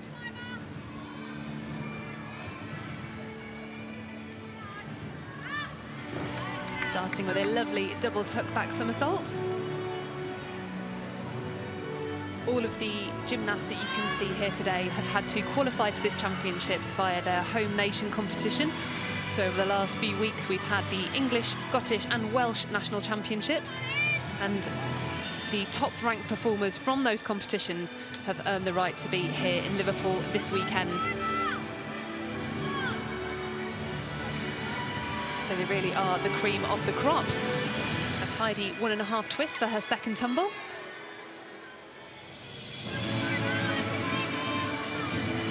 And does well with the split jump full turn as well.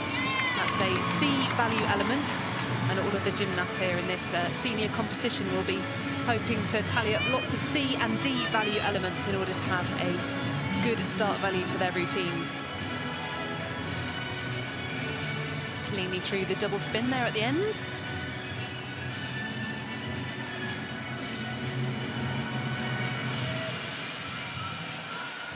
A steady performance there for Nina. And a lovely clean performance on the floor.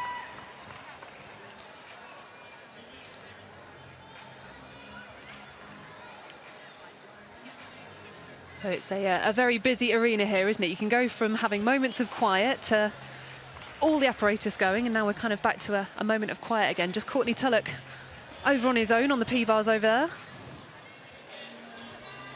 Well, I think at any given point we've got world-class gymnastics, which I think is the most important bit, and certainly what the audience are here to see. Our next gymnast on the floor, representing Leeds, Jack Stanley. Beautiful double twisting double back there, kicked out as well, so that's 2 somersaults and 2 twists in the tuck position. And again, another clean landing, 2.5 twists backwards, immediately into the straight front. 2.5 twists forwards, had to take a jump to the side.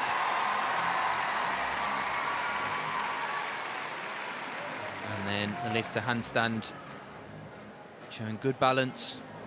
This is his moment here to capture his breath as well. During the floor routine, it's only 70 seconds. You don't get too many opportunities to do that. It's a good 3.5 twists backwards by Jack. Solid landing as well. Certainly packing the difficulty in. That's not too bad either. The triple twist down the side as a side pass. Usually a lot of gymnasts tend to finish with that as a dismount. And then the double Arabian with the half turn to finish. Could see just starting to run out of steam a little bit towards the end, but managed to fight it, stay on his feet. You can see there, he looks exhausted. It's definitely a test of stamina, isn't it, a floor routine? It's back-to-back tumbling for, just over a minute. It's like a 70-second sprint. Indeed, and each one of those tumbles takes everything you need, 100% effort and momentum and power into all of those tumbles. So to do multiple big tumbling, such as Jack was doing there, it's no easy feat. Now, you may think you're seeing double here, but this is the other of the Roper twins. This is Emily Roper, who saw her sister Abby just a few moments ago on the floor. Emily also a member of the Welsh long list for the Commonwealth Games team. And actually the Welsh team this year have got a real battle for those places. There's an exceptional group of Welsh gymnasts who are going to be battling out for that opportunity to represent in Glasgow in 2026.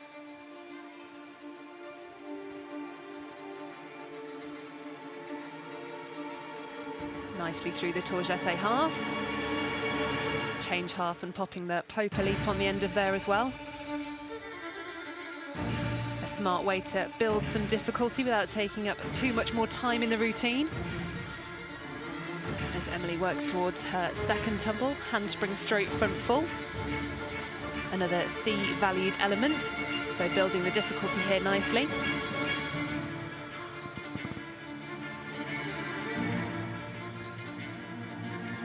Quite a different style of music to her sister's routine earlier, but moving well with the music. As she opts for a sky-high double tuck for her dismount, so once again attracting that D dismount bonus. An extra 0.2 added to the gymnast start value in this code of points. And a very clean and tidy routine indeed for Emily Roper. I'm sure both sisters are going to be delighted with that first rotation of competition.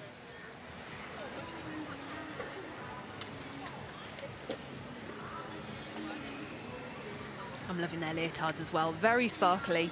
They look like strong, powerful uniforms for the girls to be wearing as they battle their way around this Liverpool arena.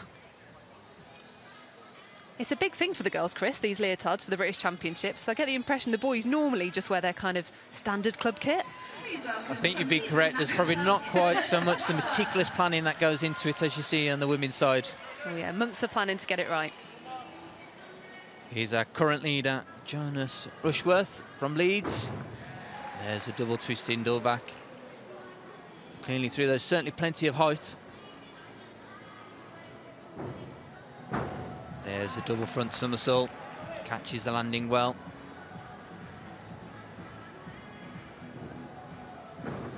And then the triple twist down the side. You can see just the slight stutter there. And again also as he goes to handstand. But does well. Does well to fight. Make sure he carries on with his routine. There's a 2.5 twist into the straight front.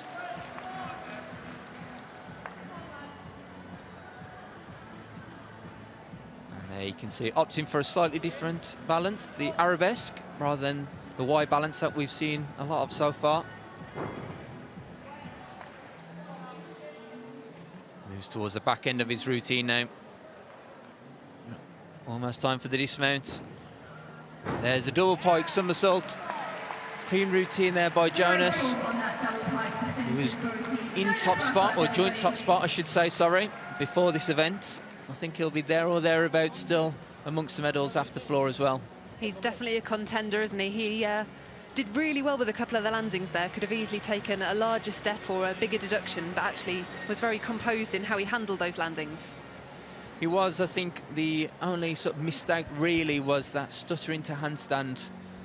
But you can see there the cheer, double fist, the tongue gate. He seems happy enough with it though. That's all that matters. Another exciting round of competition there. Some fantastic scores have come in. I'm hoping we can show you some rankings in just a second, but a very exciting comeback for Jessica Gadarova, who performed on the bars. Going to take a look at the boys first though. So currently in third position, it's Joshua Nathan from the city of Birmingham. In second place, we mentioned him at the top of the show as a contender, it's Jamie Lewis from Woking Gymnastics Club. And our current leader in the men's all-around is Mikey Goddard from Leeds Gymnastics Club. But as you can see, it's tight at the top and there's still everything to play for.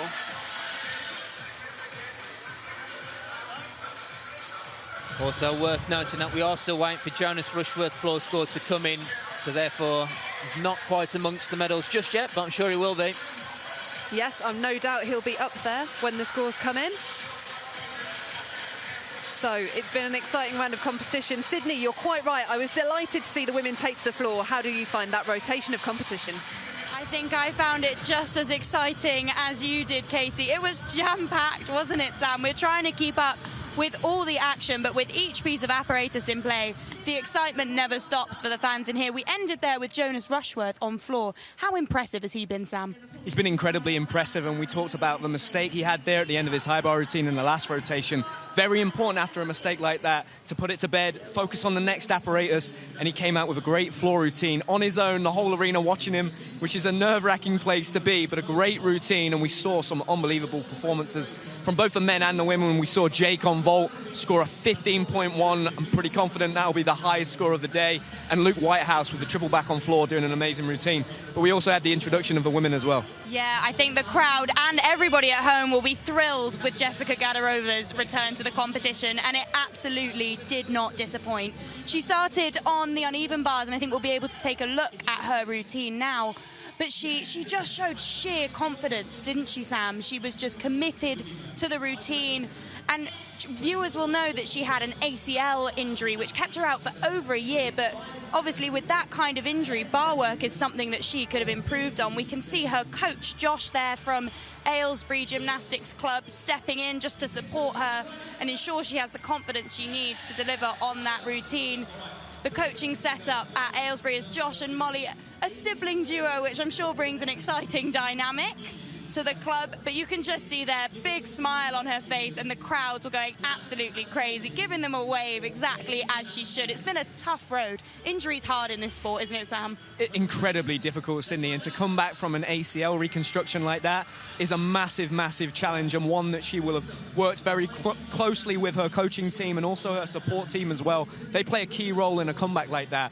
But for me, the big thing that stood out watching her routine was just that rock-solid confidence. I was completely assured that she was going to go through that routine, and the style, the beauty, you know, she did maybe somewhat of a basic dismount for her that we're used to seeing her at the Olympic Games. I'm sure that's got something to do with her knee, but I'm very excited now for her to go straight onto the balance beam. So she's in that great position of being able to go from one apparatus straight to the other. There's no long wait, and I'm very excited to see her on the beam as well. Yeah, for viewers that don't know, the Olympic order gymnasts that have just competed on bars will be moving straight to the beam. So like you said, that adrenaline is high, and we'll hopefully see another fantastic routine for her, because it's an exciting weekend to build up to this. She finished second on beam at the English Championships just a few weeks ago to qualify for this event. So I'm sure we have something very exciting in store. We also had Grace Davis up on the bars representing Robin Hood Gymnastics Club. She's currently sitting in third position with a 12.05. Sam, what do you make of this routine?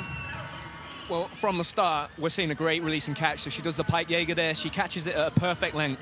So when you're watching these releases, you want the gymnast catching just in the right spot. They don't want to be too close. They obviously don't want to be too far away. And this is a very, very solid routine. She wants to be trying to hit the handstands in every single one of her turns. But a great routine so far from Grace. And we're just getting ready for the dismount. She's going to wind up, build that momentum, and a double straight. A really beautiful technique there on that double straight dismount, and a great routine. So, yeah, great start for Grace here. She'll be absolutely thrilled with that, and hopefully we'll see plenty more of it in rotation 4, and we'll pass you back over to our commentary team. Well, lots more gymnastics to see in this arena.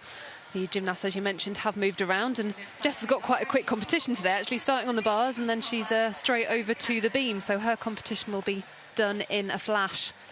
But the competition's starting to build nicely, and some successful routines in that first rotation for our top contenders in the women's competition. So I'm excited to see what's yet to come. Well, we referenced finishing with Jonas Rushworth on floor. He did score 12.7 on the floor, which has put him in amongst it, not quite in the medals at the minute. He's just sitting outside it in 4th position. Both are worth mentioning. Adam Tobin is quietly, confidently sitting there in 6th, sort of moving about his business and climbing through the ranks as well. It's worth saying you do see quite a change in the standings when the men get to vaults, don't you? So typically quite a high score on that piece of apparatus, so until they've been there, they'll often sit a little bit lower in the rankings, then sneak their way up. Definitely, we've always seen that, and I know in this code they have tried to adjust for that accordingly by lowering some of the vault tariffs, particularly now because the other apparatus, we've only got 8 skills, so therefore the scores will be lower, so vault also has to match and mirror that as well. So here we are over on the beam. It's Emma Candelova from Tolworth Gymnastics Club, a gymnast who's dealt with quite a lot of injury in the last couple of years, but was a successful junior and represented Great Britain at the Junior European Championships. You can see she's just composing herself for her dismount. A tidy twist and just the pace forwards at the end. No doubt she'll be greeted on the floor by her coach Carla, who is always a massive character here at these British Championships. You can often see her dancing or cheering along with whatever's going on in the arena, but she's a bright light on the competition floor always, and Emma looks pretty chuffed with that routine too.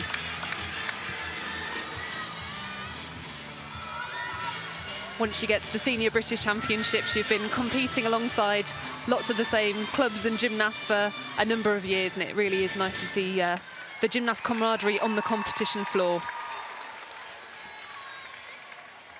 We could also see there just the excitement of the coaches as well, which probably gives you a good idea of how happy coaches are when they see their gymnasts get through a beam routine. For sure, don't get me wrong, it's the gymnasts doing the hard work, but the coaches are the ones that losing sleep at night thinking about how they can construct a routine correctly, and you know they're putting in an incredible amount of hard work too to get these athletes ready for competition. And Katie, as an experienced coach yourself, what's it like being out there as a coach rather than a competing gymnast? I mean, when it goes to plan, it's lovely. When all of that kind of plan comes to fruition and you get a gymnast who does the business on the day, you just feel a great sense of pride and excitement for them that they've been able to deliver on what you had planned. Oh, and a big mount there, well saved. This is Tilly Wright, I believe, from Robin Hood Gymnastics Club. She is a member of the GB squad system and has been for the last few years. And typically this is a piece of apparatus where Tilly performs very well. But there's nothing quite like the pressure of being up there on the beam at a British Championships. She's got a beautiful leotard on here as well today, shining bright and a stunning red Leo. And super work with her acrobatic series. So So you'll often see the gymnasts trying to build their difficulty by connecting multiple skills together. You can get a triple series bonus, and she will certainly have earned that with that stunning acro series early in the routine. Struggling a little bit to connect some leaps though, and had to do some quick thinking to ensure she is still meeting the requirement of having a leap series. You'll see the gymnasts have to join 2 leaps together, at least one of which must show 180-degree splits. So Tilly battling a little bit here, but doing very well to stay composed. The judges will certainly be putting their pen to paper when they see these wobbles. They can choose whether to take a 0.1, 0.3 or 0.5 deductions for those breaks. And I think there's probably a couple of 0.3s in there, which will add up to her overall score. But she did manage to stay on the apparatus, and at the end of the day on beam, that is the name of the game. So whilst not her cleanest performance, hopefully she's satisfied that she stayed on the beam. I think for me, just watching and appreciating how thin that beam is, I think you're right, just staying on the beam gives you that confidence, particularly going into the next apparatus. Absolutely. Just wondering where we're going to be heading next. Of course, we've got to stay on the beam, haven't we? Because we have the one and only Jessica Gadarova coming up next. And I have to say, I do feel a bit for the guys that have to compete as Jess is going, because the noise and the volume that this audience is creating is really quite something.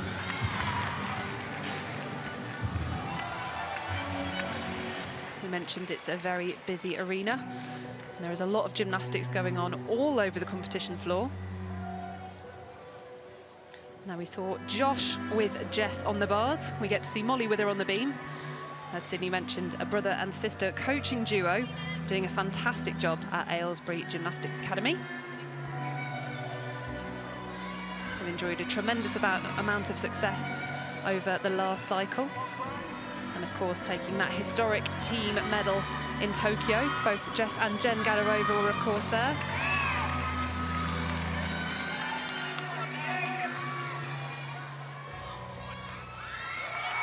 So Jess had a successful performance on beam at the English Championships a couple of weeks ago, but did take a penalty because of a British rule around needing to have a minimum of a B dismount from the beam. So I'm expecting that we might see an upgrade from Jess here today, just to protect her from receiving that same deduction here at the British Championships.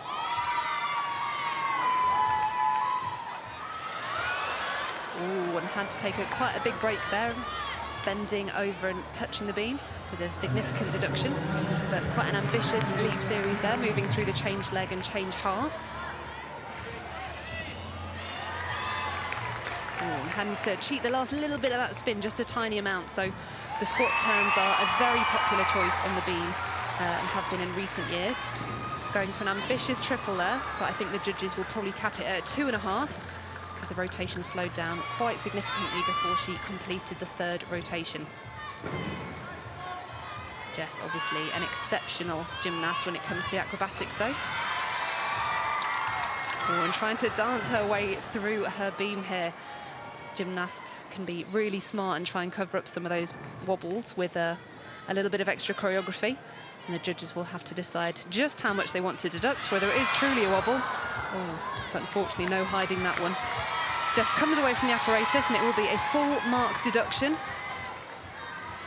But as we mentioned earlier, there are a few competitions that do compare to the pressure and the experience of competing here at this British Championships in an arena for the first time in competition in quite some time, and securely through the dismount. I know she'll be disappointed there, but it really is all about building blocks and getting herself back into the competition mode here today.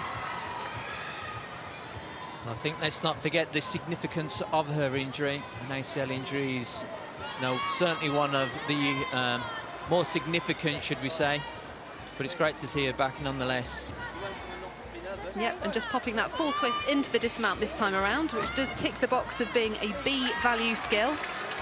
So, yeah, Jess has been working incredibly hard over the last 12 months, has done an extraordinary amount of rehab to ensure that that knee is going to be working for the long term, because heaven knows she wants to be in LA 2028. Okay, Okay, so heading over to the bars, this is Shantae from Bristol Hawks, and she has got some really impressive moves here on the bars. She was a member of the Junior Europeans team last year and is a first-year senior competitor. Smoothly through the Shap half. And did you notice the little hop change there as she moves into her endo skill? Oh, that was such a shame. Just came out a little bit too early and unable to complete the move across the bar. You can see Coach Rory just having a chat with her there to decide what she needs to do. So her endo, she hopped her hands and moved into a different grip. And one of the things that the gymnasts have to show is a forward element on the bars. So I think you can see the judges there in the background deciding, did that endo skill go far enough around in order for it to count as that forward skill? Or does she have an alternative to put in its place? Beautifully through the two release and catch elements though. And safely navigates the straight front half dismount. So it'll be interesting to see what happens with her start value there. There are some really promising skills in that routine, and she's going to be an exciting gymnast to watch in the years to come as we proceed towards LA 2028.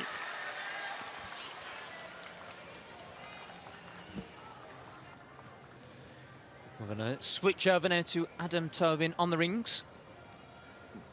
Their Josh Champion, coach at Nottingham Gymnastics Club, throwing him up onto the rings. Transitioned just over 12 months ago, 2 knots. Part of a larger training group now. And again, important that gymnasts train with all those other gymnasts to help improve them. That team environment can be so important. Rings probably not one of his strongest apparatus, but a good stock routine. Very clean in the swinging elements and into the handstand. There's the backward giant. Again, has to catch the handstand position. And now into the dismount. Full twisting double back in the tuck position. Solid landing. A great routine there.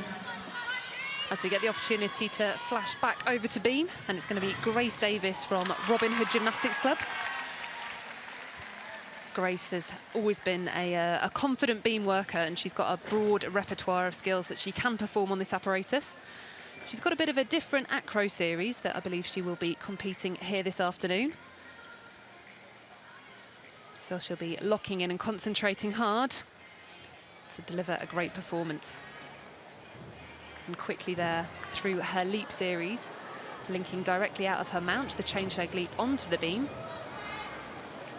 Now all of the gymnasts have to show work low to the beam. So you'll see that they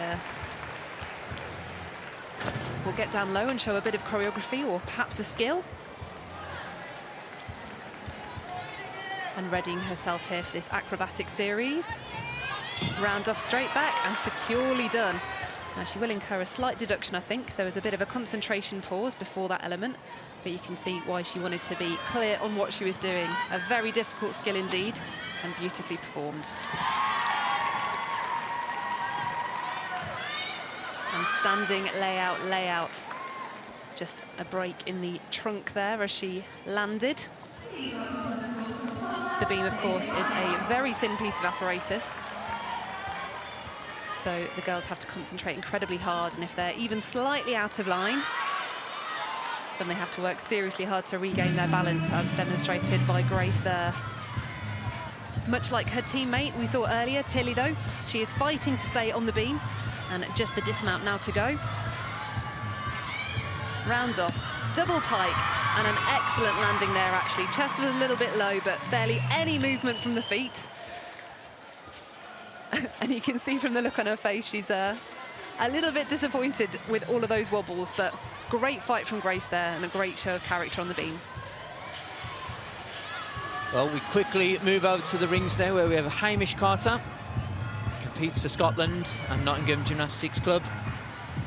There's the kip to Maltese position. You could see ideally you want to hold that a little bit longer.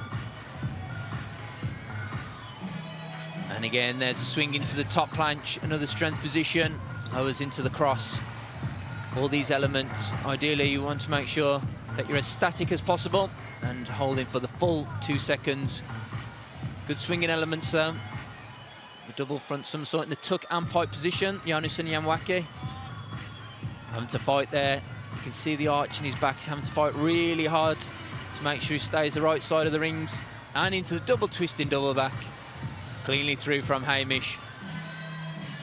He's a very experienced performer, isn't he, Hamish? He went over to the USA to compete in college gymnastics there.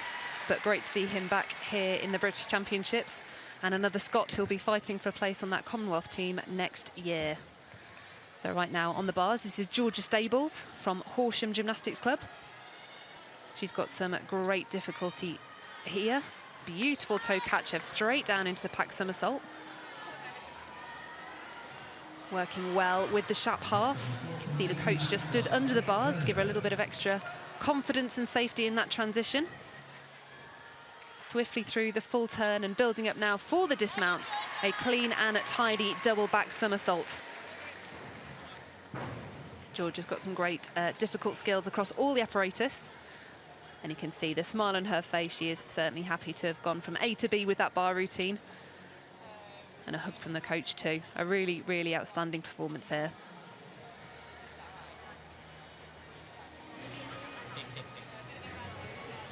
It truly takes a team to produce these gymnasts, and I know we've got two coaches there from Horsham supporting Georgia on her journey. Also nice to see that camaraderie between the gymnasts as well. I think it's an appreciation of the work, of the gymnastics, the hard work that goes on behind the scenes. So seeing your competitors also compete well, I think everybody just has that sense of appreciating all that, the work that goes into it. For sure, nobody knows better how much hard work it is than another gymnast in the same shoes. As we head over to beam, this is Izzy Priestley from the MIPA Gymnastics Club. Izzy was a member of the Junior Europeans team once again and is a bit of a specialist on the vault, but also has some great work to show here on the beam.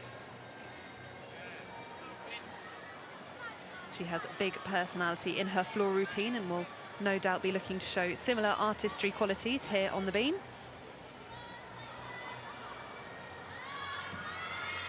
Smoothly through the flick layout, ticking that box of an acrobatic series straight off the bat.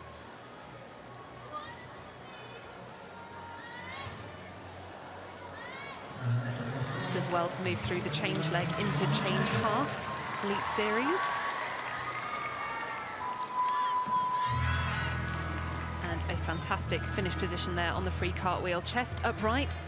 And the judges aren't going to have a lot to take away there. The gymnasts have to show movement forwards and sideways on the beam. Oh, and an unusual skill coming up here, the backward roll to handstand. That's certainly been popularised in the last code of points, as it was upgraded to having a C difficulty value. So you see quite a few of the girls using it either on its own or in combination to earn some bonus points. Just having a quick think before this dismount coming up. A tidy double twister finish, just the pace back, but a clean and successful routine there for Izzy. And there's a lot of happy coaches around this arena today, aren't there? Lots of great performances, and everyone's looking pretty happy to be here, I'd say. I think domestically, the British Championships is certainly that calendar event that all the gymnasts, all the coaches want to be putting out their best performances, make sure that they're here, embracing the environment, making sure they get to experience what it is to compete in these arenas with the crowds, because it doesn't happen all too often. No, I don't think you can understate how much of a special experience it is to participate in a British Championships. As someone that's been to lots of European and World Championships before, you can attest to the fact that British gymnastics really do put on a show, don't they, for these gymnasts? Absolutely, and I think I might have referenced it earlier. What we see here in terms of the audience, in terms of showcasing and raising the profile of the sport, for me, it's certainly one of the best in the world at doing that. Almost feels like European Championships or even a World Championships at times as well. So it's a great experience for the gymnasts, irrelevant of the level that they're competing at. It certainly is. And it looks like we're going to be staying with the beam. And our first opportunity this afternoon to see Alia Leet. She was recently crowned the English all-around champion and is certainly one of our top contenders for the title today. Alia is from Heathrow Gymnastics Club and has some really beautiful work here on the beam. Look out in particular for her leaps. And you get to see one straight off the bat there with her using the change leg mount. She is particularly skilled in ring positions, so we'll have to look out for those as well.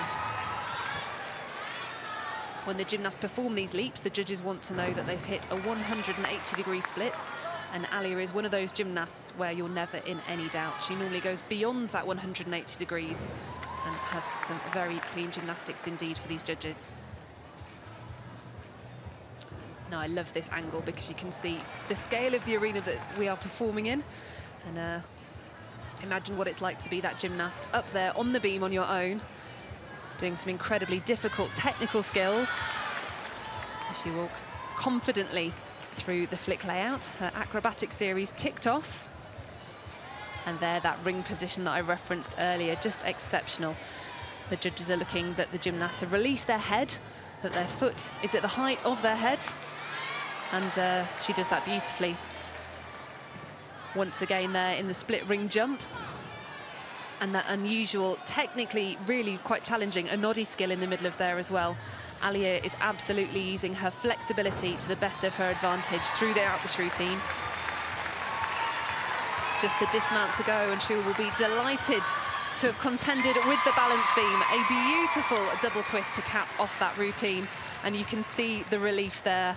It's such a difficult piece of apparatus to navigate, and it's a big piece of the puzzle if you want to put your all-around crown on at the end of this competition. So a fantastic performance for Alia. What's really interesting to see is just the body reaction of the gymnasts when they feel, once they've got through a routine. Even if I hadn't seen the routine, you can usually tell whether it was a good or a bad one. Oh yeah, there's no doubt that she was delighted with that performance and equally relieved. Well, quick cuddle there from Danusha. Danusha Francis, of course, a well-known gymnast on the international stage in years gone by, and of course was also a gymnast at Heathrow Gymnastics Club. So obviously just popped down to support her teammate there, which is so nice to see. Heading over to floor now. We're joining Poppy Elwood from the city of Lisbon. I was going to say Liverpool. I thought she was closer to home than she was. But some very engaging dance here on the floor. I mentioned earlier that the judges in this cycle are looking even more for the artistic performances of these gymnasts. They've got to show with every part of their body that they're engaged in the routine. So it's got to be a full body movement, and also their facial expressions selling the character of the routine too. She did well to stay on her feet there, the straight front somersaults. Just a little bit under-rotated, but smoothly through the change leg and change quarter leap series. And you can see she's doing a great job with those facial expressions, selling her enjoyment of the routine to the judges. Taking a breath in the corner as she builds up to her final tumble. Accelerating across the floor for a tidy full twist to finish. A great routine for Poppy Elwood. And it looks like she's really enjoyed the experience of that routine.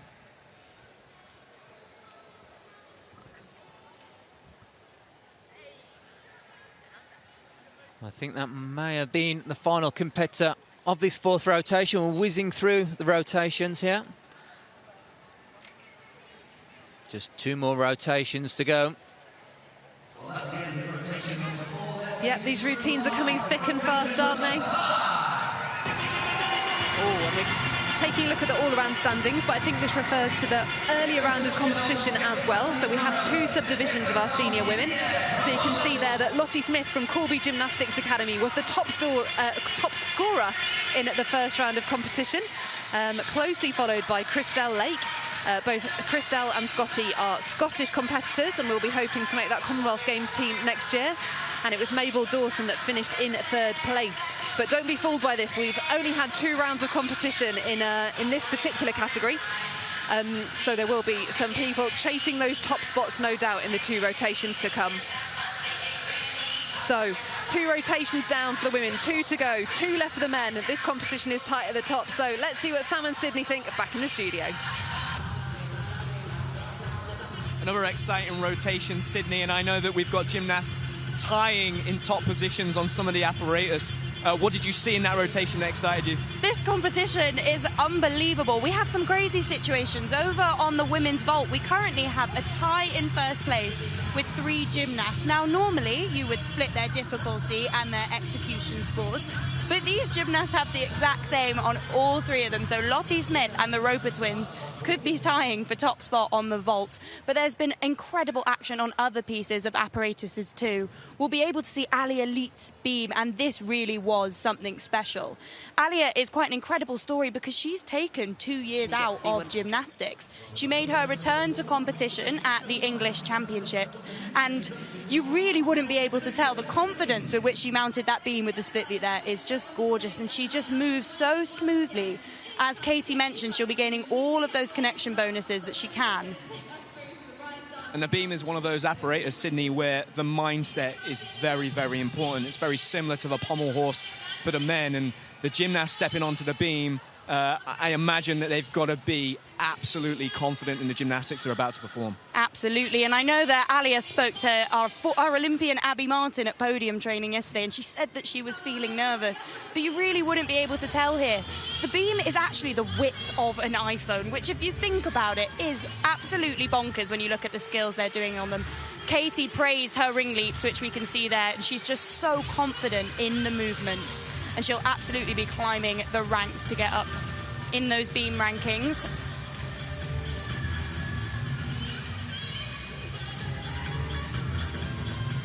Another confident leap series there from Alia. She's just moving so smoothly through her routine, and like I said, you'd never guess that she had 2 years out of the sport.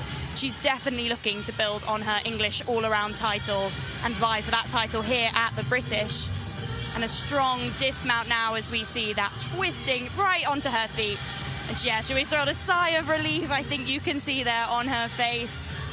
Yeah, absolutely amazing performance. No sign of those nerves that she spoke about there with Abby Martin. I think we're going to have an opportunity, Sydney, to look at some parallel bars routines. Now, the men's competition, just to give you an idea of how close it is, the top 7 gymnasts in the all-around are only within 0.6 of each other, which is incredibly exciting. So yeah, we're going to have a look at parallel bars routine here. Parallel bars is one of the technical events in men's gymnastics. So you're looking for those skills above the bars, under the bars, in upper arms, and we're going to see Jamie's routine. Now, Jamie had to fight through this routine a little bit, but when you're doing an all-around competition, that's one of the most important things. If you get to an apparatus where it's a little bit of a struggle, can you get from start to finish?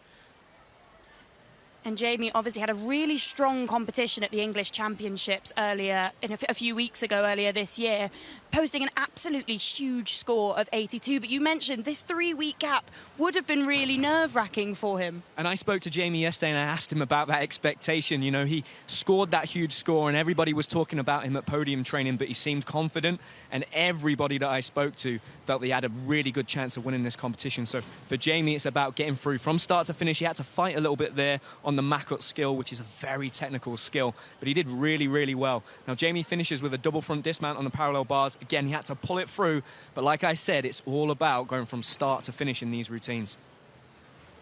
And our men's gymnasts will have 2 more rotations to get through. But what will they be thinking at this point in the competition, Sam? They'll be starting to tire. How do you get yourself in this right headset? Well, they're going to be getting into the business end of the competition. And at this point, with the competition so close, this is where experience plays a part. Now, whether that's the experience of the gymnast or whether they're younger gymnasts, they're going to have to rely on the experience potentially of their coaches. It's going to be really, really interesting to see what they do. I spoke to Luke Whitehouse yesterday. Luke wasn't sure he was going to compete on 6 pieces. He said if he's having a great competition, he's going to give it a go. So we're going to hand over to the commentary team, Christian and Katie, as we get into the business end of this competition. It's really close at the top, isn't it? This is going to be a very exciting finale. It is, and I was just having a quick look at the results there. Looks like we're going to start the competition. Our 5th rotation on the high bar with Jamie Lewis from Woking Gymnastics Club. Again, one of those apparatus. Such technical routine. particularly under that pressure, that spotlight. Very difficult to get right. Strong start. There's the squat half. Winds up for his first release. There's the Kovac cleanly through. Good rotation and height on that skill. There's the Coleman. So that's that Kovac skill, but with a full turn. And into his third release. That was a straddle Kachev. Certainly had to reach to catch the bar on that one. But this is a good routine by Jamie. You see there showing the strength and flexibility of those shoulders. And here in the back end of this routine now, the all-important dismount winds up. Double twisting, double straight, the smallest of hops. Excellent routine by Jamie. And that's certainly going to keep in and amongst the medals for sure. Getting through high bar is a big deal in this all-around competition, isn't it? It's a place where you can really build a good score, but also it's so easy to come to grief and miss one of those big releasing catches, but he did a fantastic job there. Yeah, he really couldn't have done that routine much better, to be honest. And you can see here, just winding up. And that helps him to accelerate, to build the speed into the dismount, elevation into the air. That's 2 somersaults in the straight position and 2 twists. You can really see in that slow-mo just how much the bar gets kind of pulled and bent, doesn't it, as they do those wind-up swings. Just so powerful. So we're going to turn our attention over to the women's bars, and it's Nina Deary. Saw her just a little bit earlier on the floor. Very nice line in her caster handstand there. Having to work a little bit hard out of the mo to keep that upstart moving. Does well in the full turn. A little bit late, and the judges can take a bit of a deduction there. But winds up neatly into the double tuck to complete a clean bar routine. And I think she's really enjoying the experience here in Liverpool, soaking up the experience.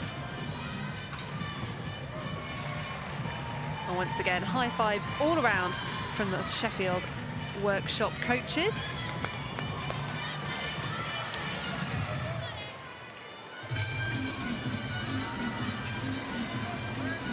All important there, Chalk.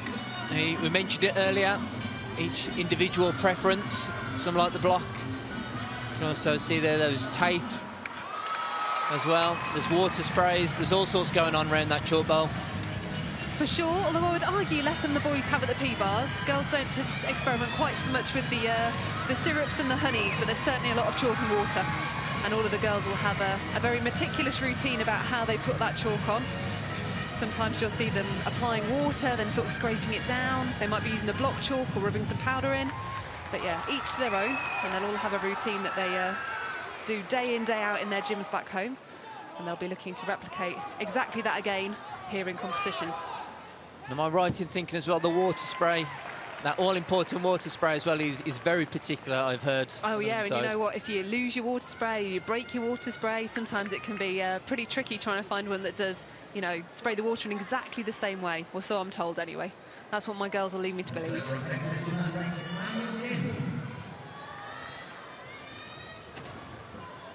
So we're still waiting for the score to come in for Nina Deary. See that the judges are almost there with it though. It was a relatively short routine, so I'm sure our expert judges will make a quick work of it. Just that camera angle there, you can see just all the other apparatus, all the other gymnasts competing all at the same time. Really for the audience, it's fantastic, but it is also very difficult to spot and make sure that you're watching as much gymnastics as possible.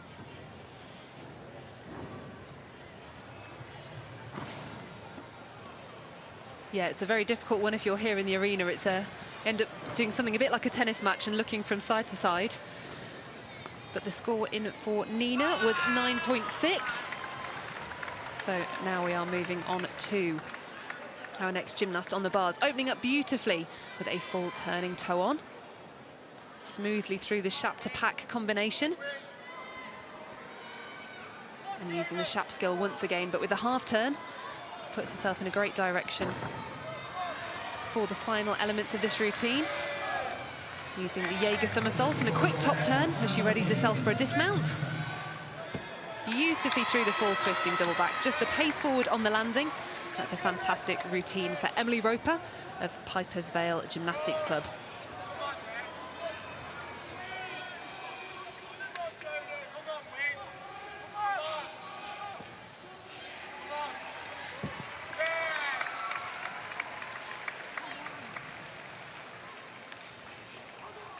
You can see there the coaches just reiterating a couple of the coaching points and some of the little jitters and not necessarily errors, but some of the things that the coaches certainly picked up throughout the routine. I'm going to switch over to the rings now. This is Jonas Rushworth. And again, being one of the younger gymnasts in this senior men's competition, you wouldn't expect him to necessarily have the same level of strength as some of the older gymnasts. That comes with that maturity, with that age and strength development. But you can see that certainly relies on the swinging elements, which he does very, very well, very cleanly. Got a good handstand line. And there again, into the handstand position. Nice dismount, the double twist and double back. Had to take a big step forward to make sure that he stayed balanced. So it won't be a massive score for Jonas. However, he will have known that as well going into that routine, that it won't be one of his highest scoring apparatus. But he's cleanly through, and that's what matters. Certainly is, and especially when the men have 6 pieces of apparatus, it's very difficult to be a master of all. So you do often get these gymnasts who maybe specialise in one piece and aren't naturally so strong on another. And that's a lot defined by their physique as well, like you mentioned. You know, a more slight gymnast isn't necessarily built to be a superstar on the rings. Absolutely, and I think we're going to stick with the rings. And again with Leeds Gymnastics Club, Olympian Luke Whitehouse. You can see there Tom Rawlinson, the coach, making sure that the gymnast gets the grip right at the start for skills such as that. There's the Azarian to cross. Came out in a good position, shoulders level with the rings, or his hands even. And there's the Honma to cross again. Really important that arrival into those strength positions is what the judges are looking for. There's the forward element skills. And also the backwards giant, well held. Here's the dismount, it should be a big one. Triple back, and you could see there, wasn't just able to hold that landing. So much height, so much rotation, does become very difficult. And he has had a bruised heel that he's been trying to maintain for the last few weeks to try and get fit for this competition. So I should imagine that doing a triple back landing onto the rings mat isn't necessarily ideal for that bruise. Yeah, no doubt. It's a significant impact when you're coming down from that high, never mind with a triple somersault rotating on the way to the floor. So we'll be heading back over to the bars. We saw Emily Roper just moments ago. This is twin sister Abby.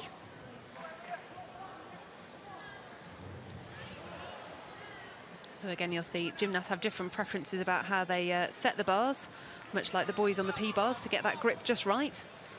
You often see the gymnasts spray a little bit of water on the bars to improve the grip immediately prior to their routine. Gymnasts also typically wear leather handguards or grips when they're working on this apparatus. You can see there Abby's got hers on, and they do have a little dowel in the top just near the fingers, which also enables the gymnast to secure their hands on the bar.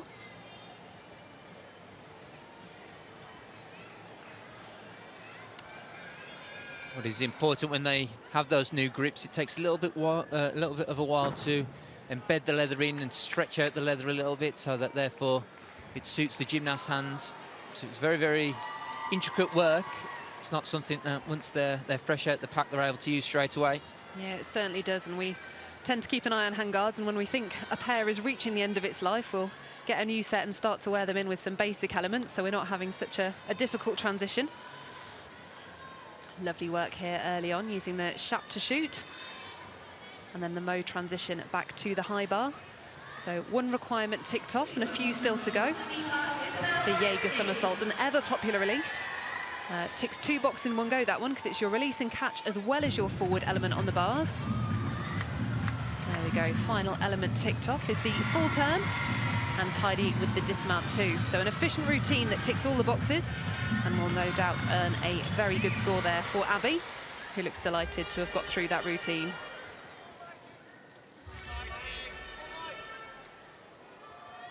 Tegan Trafford, teammate on some GB squads, congratulating her for that performance.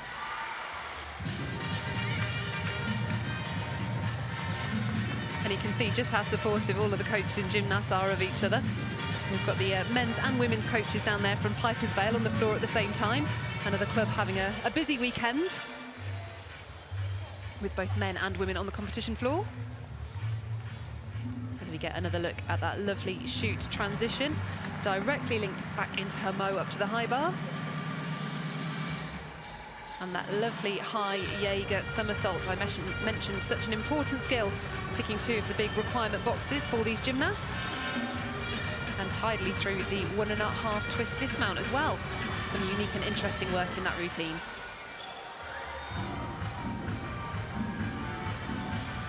So we're going to head across the floor just to catch the last moments of Izzy Priestley's routine. Well done on that 2.5 somersault, and the immediate smile on her face lets you know that she's very pleased to have got that one to its feet.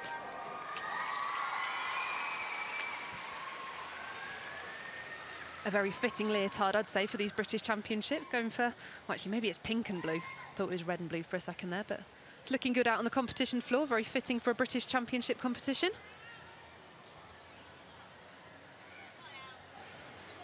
There's a significant amount of sparkles going on. Oh, there absolutely are. The more sparkles, the better. You've got to dazzle the judges. That's the bit the boys are missing out on. Blind the judges with the bling, and you never know, they might not notice that extra step.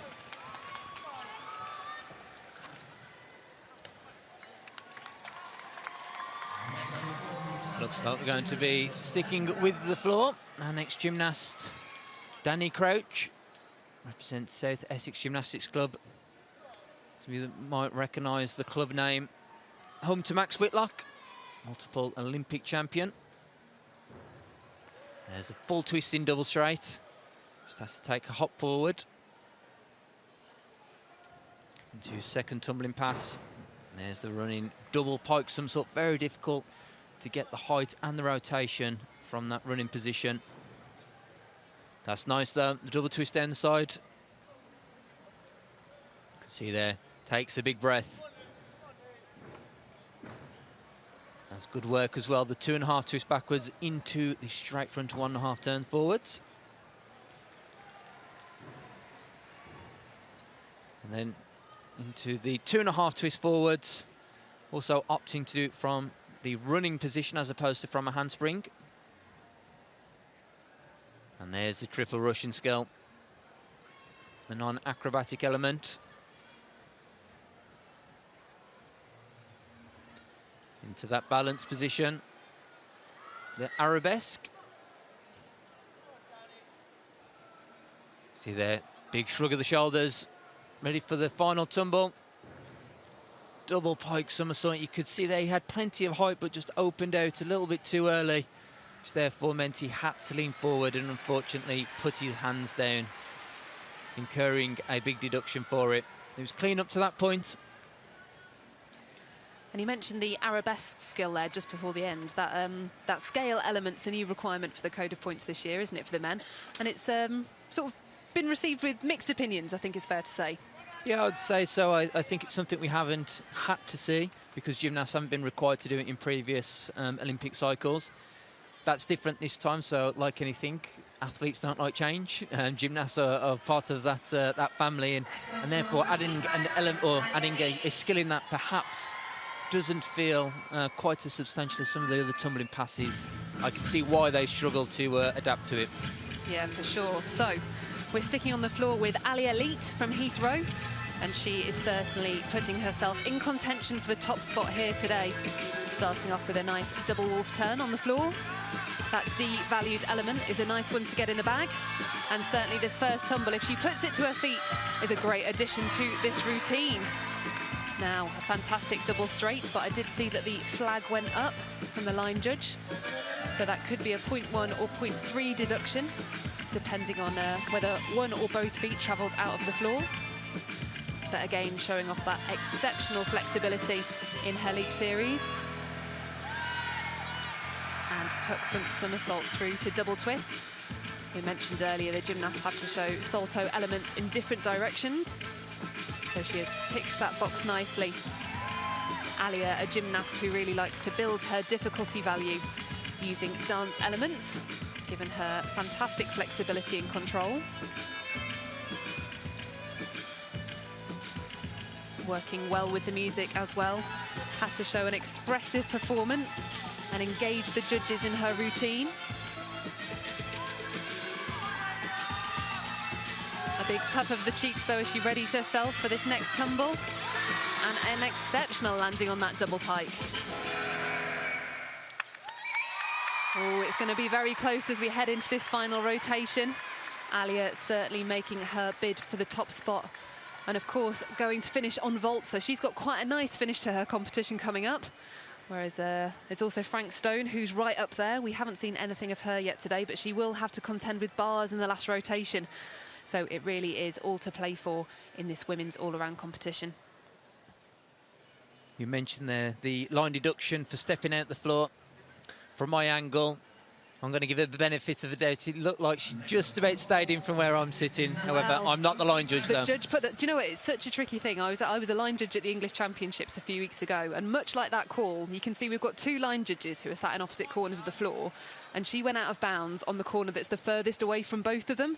So you really have to use your best judgment, and the rule is always, as a judge, is to give the benefit of the doubt to the gymnast. So it might be a 1, it might be a 3. We'll have to wait and see what penalty comes up on her score. Well, one thing for certain, Oakley Banks certainly stayed in the floor on that tumble. 3.5 twists, quite an unusual start to routine, but excellent tumbles. However, on his second tumble, Pash could see that step forward and also over onto the red part of the floor, which is where you get the deduction. And again, same again there. Very difficult work though, the 3.5 twist down the side. So you get less run up when it's a side tumble, which makes it extremely difficult to fit in the tumble and also the landing without taking a step.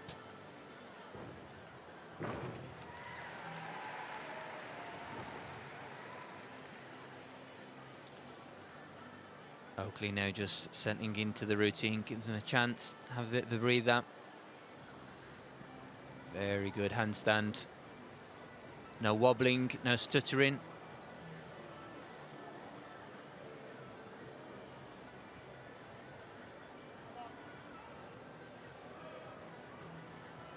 Powers through to the back end of his routine. There's the double Arabian with the half turn. You could see his reaction on his face, although it was a clean tumble. Again, just another line deduction where his left foot stepped outside of the floor. And he did that on a couple of tumbles, and they do add up eventually. They certainly do. Confirmation of Alia's score on the floor is a 13.05, so an exceptional score there. And that does include a 0.3 penalty for going out of bounds. The line judge obviously tried to use her best judgment there and decided that both feet had travelled onto the red carpet. As we move now on to our next competitor, Emma Candelova from Tolworth. Emma's been dealing with injuries for the last couple of years, but has had a strong comeback here at these British Championships. And the Tolworth girls really are a big team of gymnasts working together. And I can see a couple of them around the arena cheering for Emma as she works her way through this routine. Smoothly through the double spin. Seen a lot of these wolf turns on both floor and beam in the last couple of codes. I do have to say, I think they're trickier to do on floor than they are on the beam. Spinning on that soft surface certainly makes it a more difficult challenge. Nicely done in the 1.5, directly linked to the half twisting straight front. And really working hard now to sell this dance to the judges. You'll see quite a few of the gymnasts choose to have a section of their routine that is performed directly to the judging panel to make sure they are engaging them in the routine. You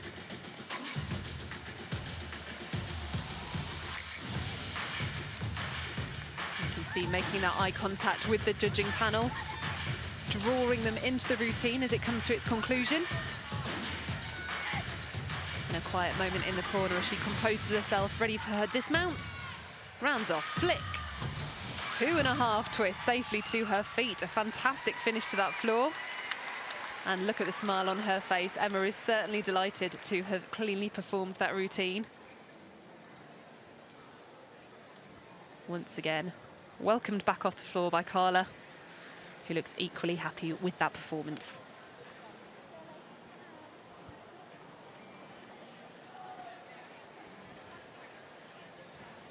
Well, the wave suggests that she was happy. The smiles certainly solidify that. Certainly is. It looks like we're going to be staying with the floor again.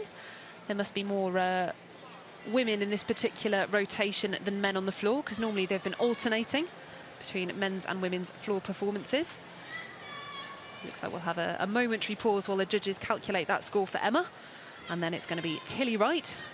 We saw her earlier on the beam, and now we get a chance to see her on the floor.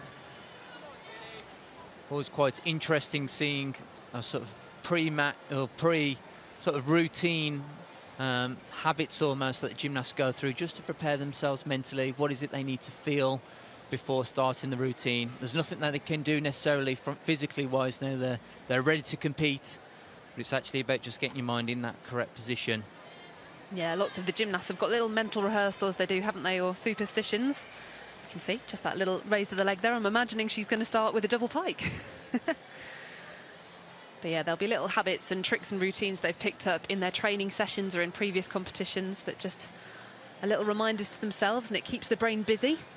It can be very easy when you're waiting on the podium for the judges to raise their hand to let your mind run away with itself. But if you've got some little reminders and some technical cues, that's going to keep your brain busy with positive and useful thoughts rather than letting the nerves get to you. Absolutely, and that's certainly a skill set that takes a few years to learn and to master and to know what exactly works best for you. For sure.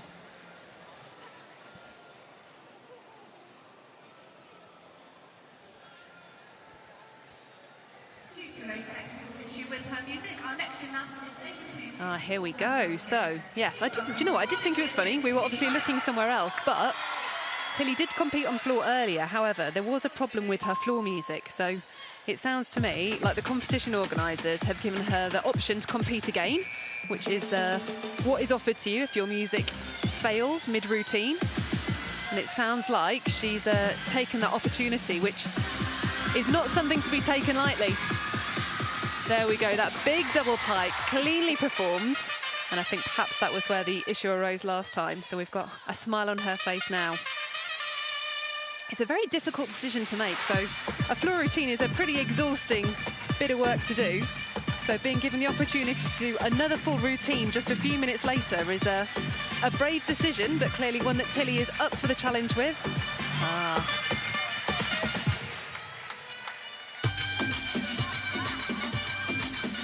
So unfortunately, having a mistake on that second tumbling pass.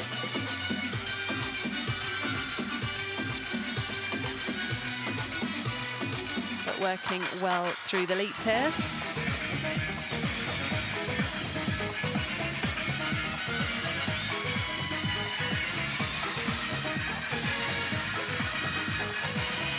Had to work a little bit hard in that last tumble as well.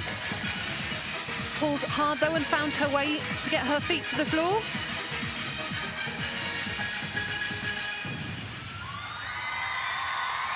Well done, Tilly. A significant challenge, like I mentioned. I don't know, would you fancy the option of doing a second floor routine again, Chris? There's certain apparatus I perhaps would opt for, floor not being one of them, purely because of those physical demands that you mentioned. It is probably, out of all the apparatus, one of the most physically demanding, and certainly takes a long time to rest and recover. And then to try and sort of remotivate yourself almost as well to do it again is, I should imagine, very, very difficult. Yeah, pretty tricky. I've known gymnasts in the past who have been given that option, but even if the music had stopped, they'd safely stayed on their feet the first time. We politely declined the opportunity to repeat the routine. Exactly. Why take that risk? For sure. So, goodness me, rotation 5 is complete. I cannot believe how quickly this competition is moving. And in a blink of an eye, we're moving around to our final piece of apparatus.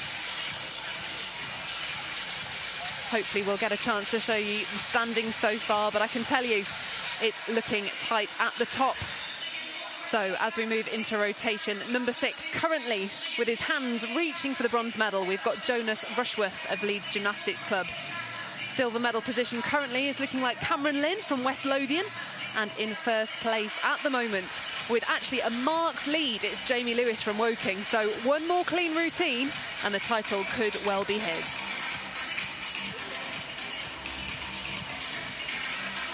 So one rotation to go. It's getting exciting. Let's go and see what they've made of that rotation in the studio. Katie's right, those standings at the top are tight, but Jamie Lewis has had a super strong competition so far. Sam, I think we're going to get a chance to look at his routine, but you must have been impressed at this point.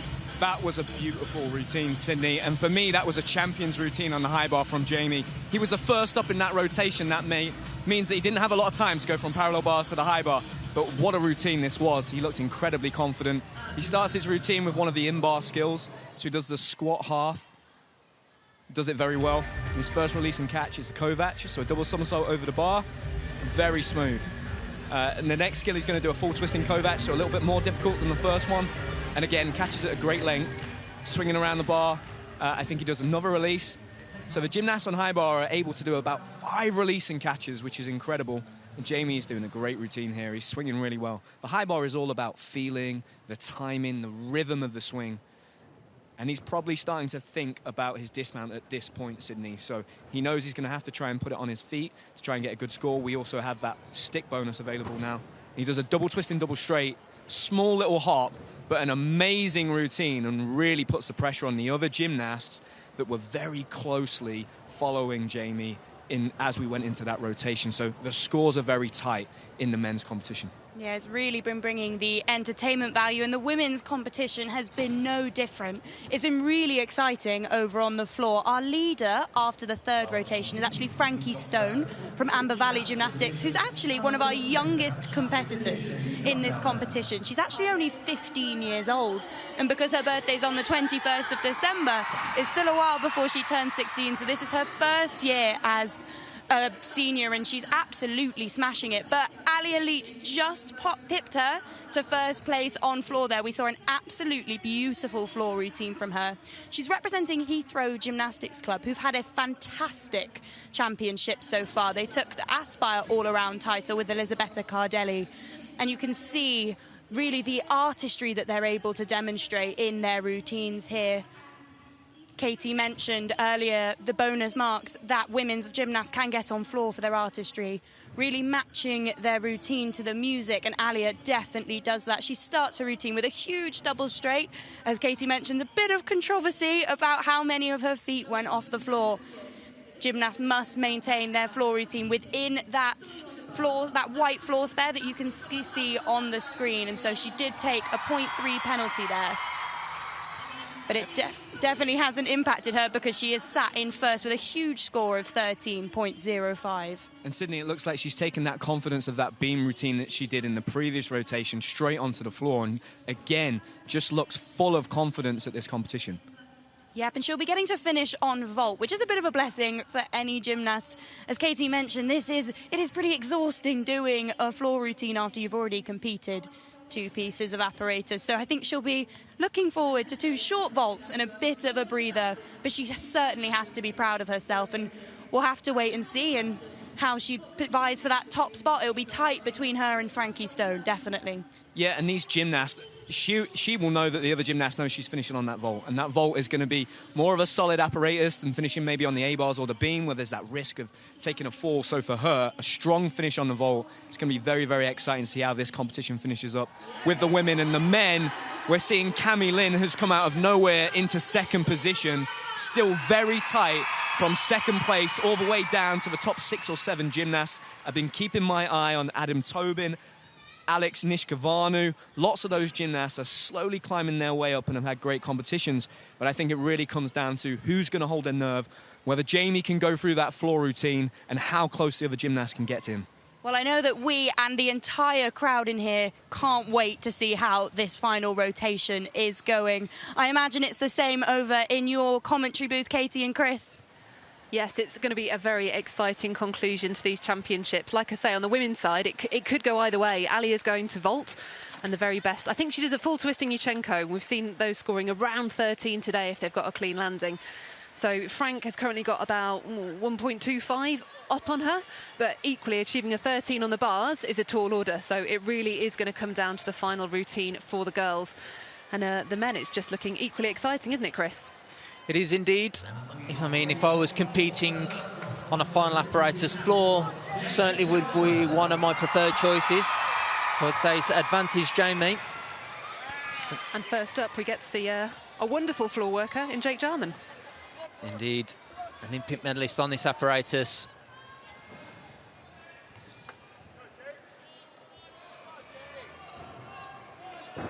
Triple twisting, double straight, so much height.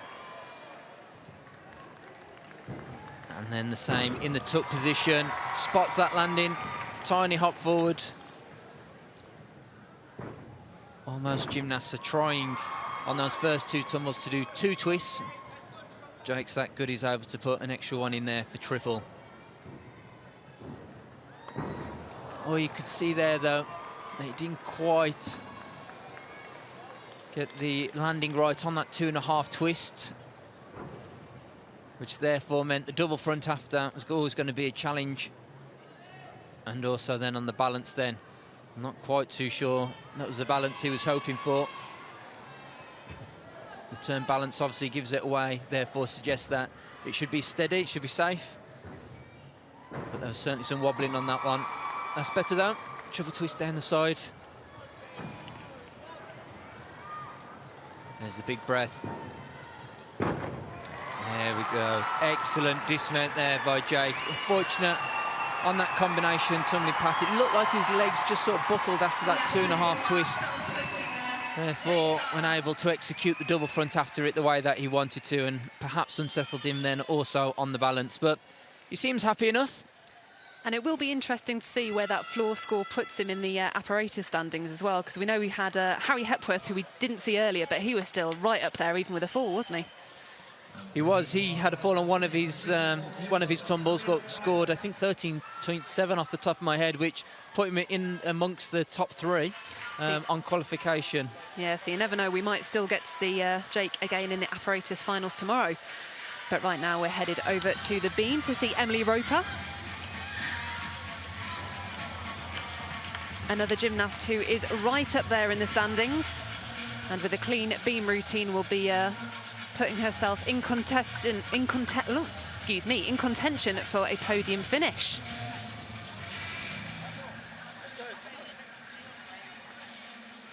Emily is a very experienced competitor.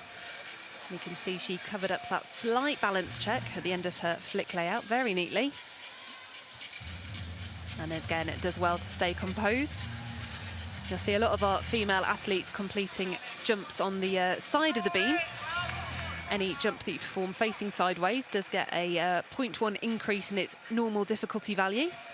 Of course, it is pretty tricky to land back on the beam when you can't see it underneath you.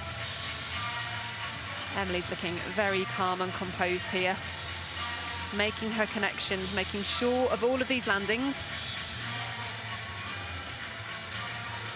Just little balance checks on most of these skills, though. Could be interesting to see how those 0.1s add up as we get to the end of the routine. And just a full twist to finish with a pace backwards. So ensure she doesn't incur that GB deduction for having less than a B for her dismount. Steadily through, and I'm sure she will be pleased to have completed her British Championships all-around competition. And delight from the coaches of Piper's Vale as well.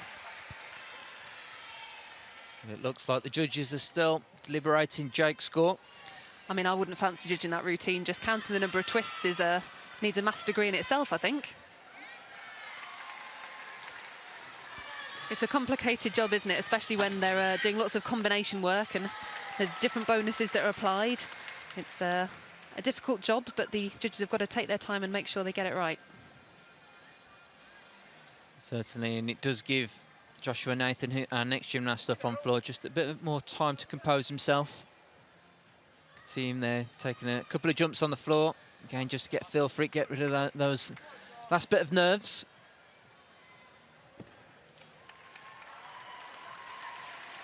I always think the gymnasts just look like they're waking up their legs a little bit when they do that. You might have had a little bit of a wait since the warm-up, or you've been sat down maybe waiting for your turn. So let's hope his legs are awake and ready to go now. Well, I can tell you Jake John scored 12.65 on the floor. So not the sort of score he would have wanted. But Joshua Nathan next up, handspring double front to start.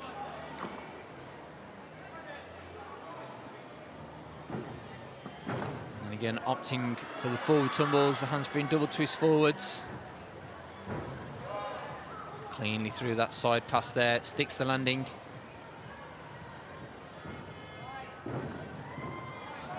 There's the 2.5 twist. And you can see here now on this 6 apparatus, the gymnasts are starting to get tired, and perhaps a few uncharacteristic mistakes there, particularly on those combination tumbles that require your legs to be strong and also have plenty of energy in them.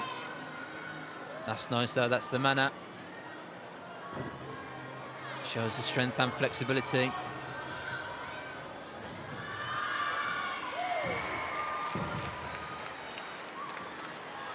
See there, his eyes fixed on the corner of the floor. Make sure when you're doing that balance, spot where you want to look and stay fixed there. Double tuck to finish. Joshua Nathan cleanly through his routine. So again, didn't quite have the same level of difficulty as some of his apparatus, and not quite the D-value dismount at the end as well. That's some of the other gymnasts competing. I can tell you that Emily Roper's beam score has popped her up into the top spot, 49.6, now the target that our gymnasts are chasing.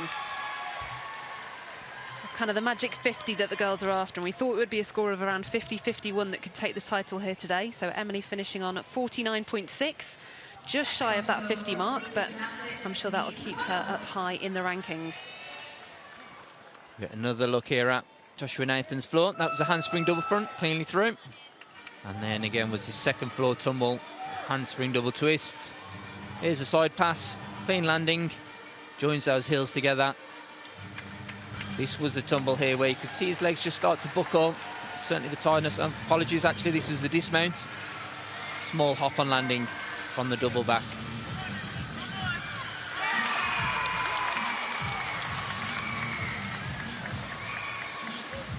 You can see there the gymnasts deep in conversation.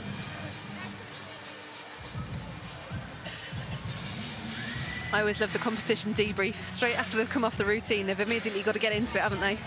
Absolutely, that's the hot debrief, where the emotions all come out at the same time. For sure. And it looks like we're going to be heading back over to the beam now. This is Abby Roper. Mounting with a tuck front somersault. That's a D-rated skill. And a risky start to the routine, but it looks like it's paid off. Abby clearly a fan of these forward somersaulting skills, as she uses the front somersault on the beam as well.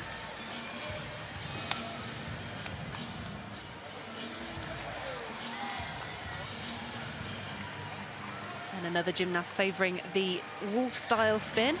Oh, and unfortunately just not able to get that foot back on top of the beam at the end. So it's that risk versus reward again. Obviously, as you add more rotations to these spins, they do get a little bit trickier. But so too does the value increase. Oh, and off the beam once again on her flick layout. Abby needs to take a moment now, compose herself, and you can see her just taking a deep breath before she remounts the beam.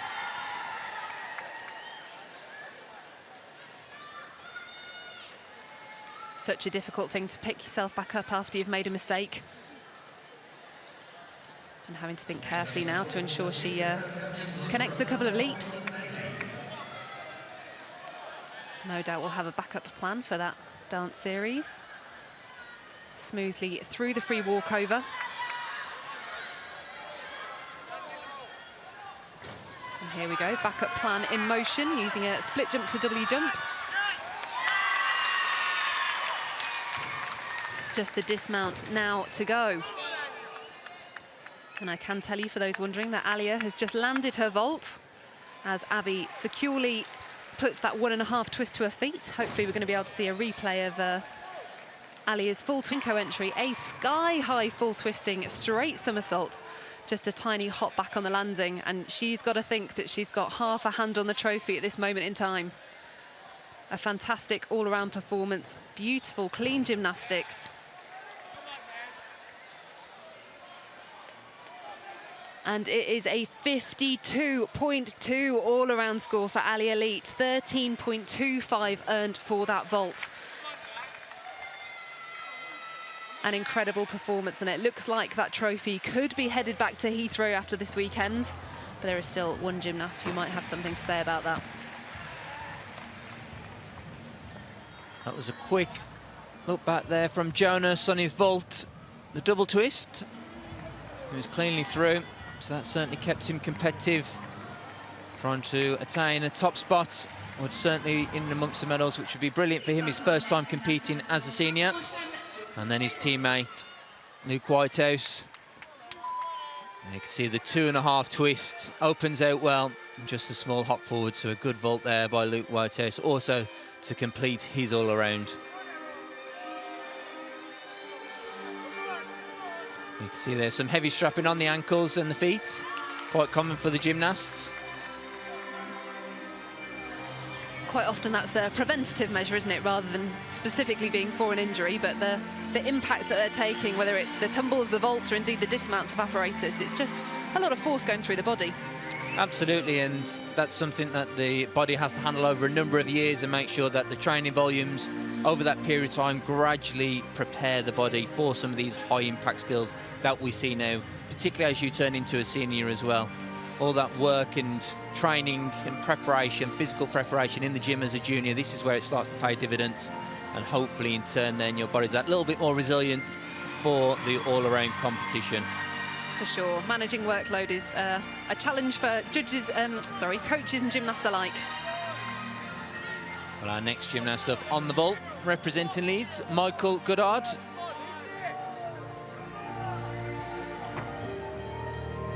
There's the double twist. Good landing by Michael, just a small step to the side. He's had an excellent competition today as well. You can see there's that hot debrief we mentioned earlier. Smiles, hugs, that's what we like to see. Suggests that the competition's gone well. I tell you what, that looks like a proud coach to me. Tom Rawlinson's looking really, really chuffed from there, isn't he? It's nice to see when all that hard work comes together and you deliver the performance you planned for.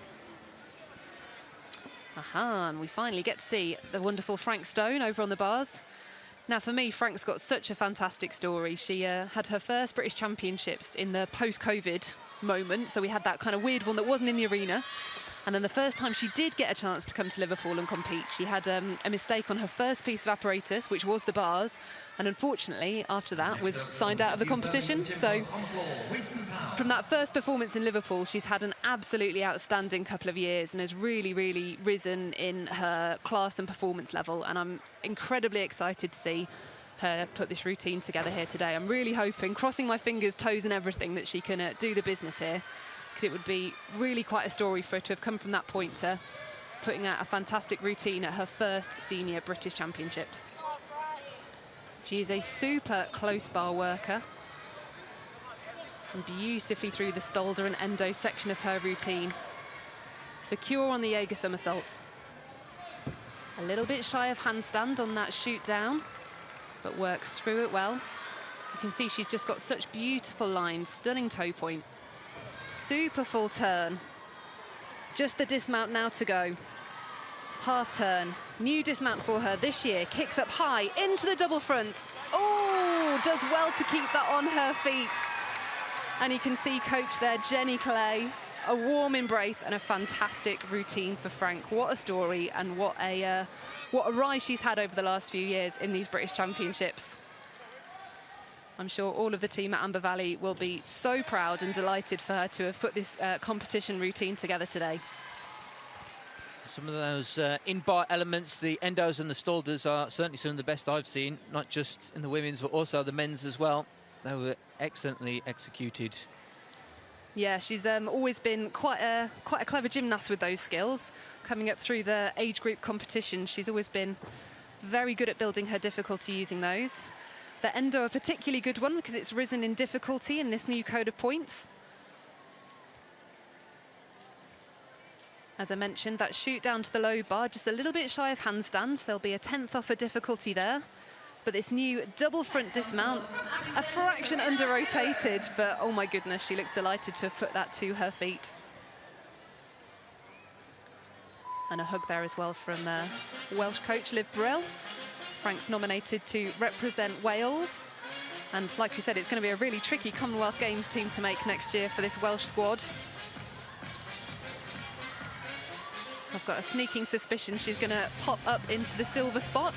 But while we're waiting for that score to come through, we're going to hop over to floor and check out Corinna. She represents Abingdon Gymnastics Club and is a fantastic floor and vault worker in particular.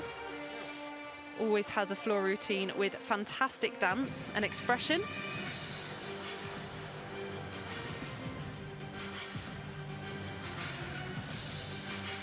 She's a really powerful gymnast who always shows great height on her tumbles and her leaps.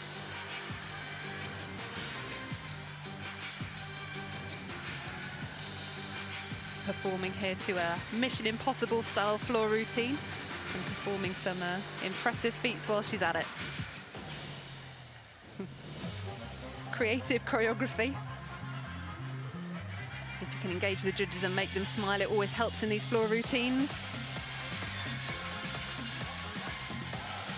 And finishing off with a 1.5 twist, a C value difficulty skill for her final tumble.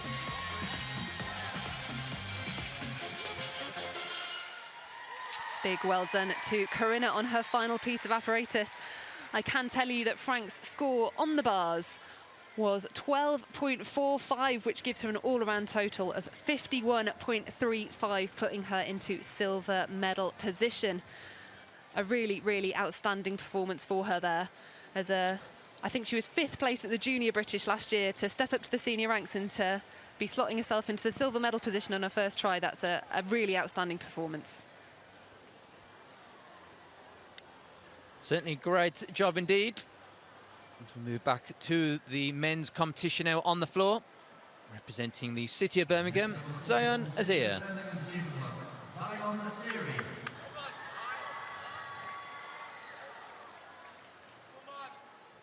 Came and stuck a little bit right at the start of his competition on the pommel horse. But since then, he's been able to recalibrate and get himself going again. Lots of height there, excellent tumbling there. As he combines the full twist forward into the double front. There's a double pike again. Excellent work, very clean. And then the double twist down the side. Been quite a popular side pass today, I would say. Here's that non-acrobatic element. Requires such strength to hold that top planche position. Right in front of the judges as well. So they will be eagle-eyed on that. Continues to perform well in his routine.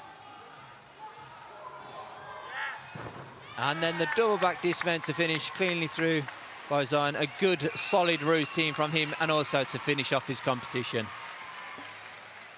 Yep, some great tumbles in there. You can hear, I don't know if you can hear as clearly as we can. Some of his teammates are sat just behind us and they were talking through that whole thing, I think. Always good to have the support of your teammates. You can see him there just cheering to his teammates who are sat just behind us. Yeah, there's so many gymnasts representing here from the city of Birmingham. I'm sure there is lots of support in both the crowd and on the competition floor. As we get a chance to see Soraya Pearce from Uttoxeter.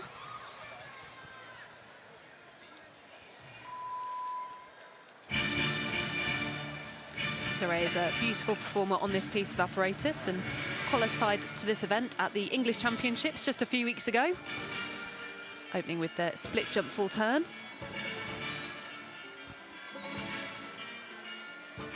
All of our gymnasts are required to show a double back somersault.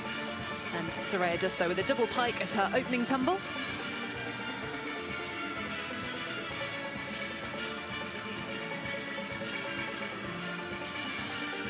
kicking off that forward somersault. Requirement through to a double twist as her second pass.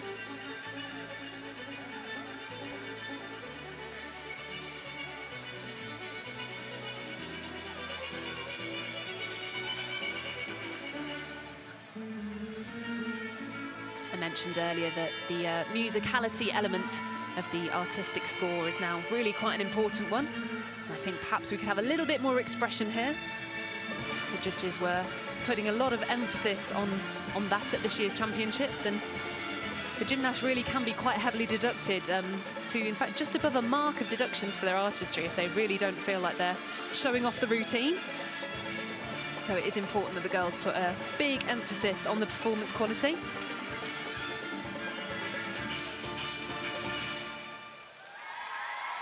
Cleanly finishing the routine and her competition here this afternoon. And I hope we're going to be sticking with the floor because we've got an important routine coming up next. We've been talking about him all afternoon, and now is his time to try and take the crown. It is indeed. I've just been trying to quickly scroll down and work out the maths of what he needs. I think it's around a 12.5, which is certainly doable for a gymnast of his ability and level of difficulty of his routine. Currently, Jonas Rushworth is sitting in top spot with a score of 78.85. All eyes on Jamie Lewis.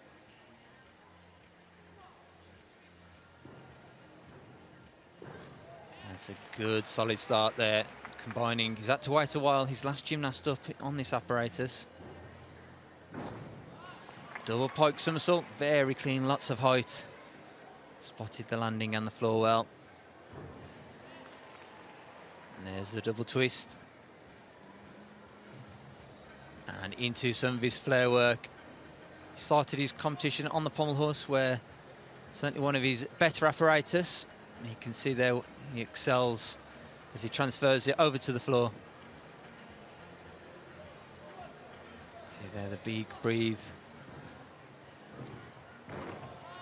Very nicely, the 2.5 twist backwards immediately into the straight front forwards. That's the combination tumble. A couple of gymnasts before him came a little bit unstuck on, possibly due to some tired legs and tired bodies out there. You can see now, prepares himself for the final tumble. There you have it, 2 somersaults with the full twist. I'm pretty sure that's enough there, and a new British champion. Gives himself a round of applause, and rightly so. What a fantastic performance. The pressure was really on then to deliver with that routine. He's had a bit of time out over the last couple of years, but crikey, you wouldn't think it watching that routine, would you?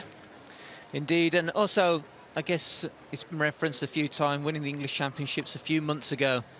That can certainly put you on a good path to building on that momentum, but equally, at the same time, it probably adds that little bit more pressure as well. But he's handled himself extremely well so far today. I'm excited to see him again and hopefully continue that momentum and progression over the next few months. Certainly showing lots of maturity and composure. And you can see our gymnasts are starting to react as the final scores are coming in. So Ali Elite is confirmed as the senior British champion for the women for 2025. And we're waiting for that final score to come in for Jamie Lewis, but we fully anticipate that he's going to be taking the gold in the men's competition. You can see Vince Walduck there, obviously a very well-known coach from Heathrow. He's been there for a long time and has had a lot of success over the years. And his daughter Liliana is kind of taking the reins now. So really fantastic to see a father-daughter coaching team.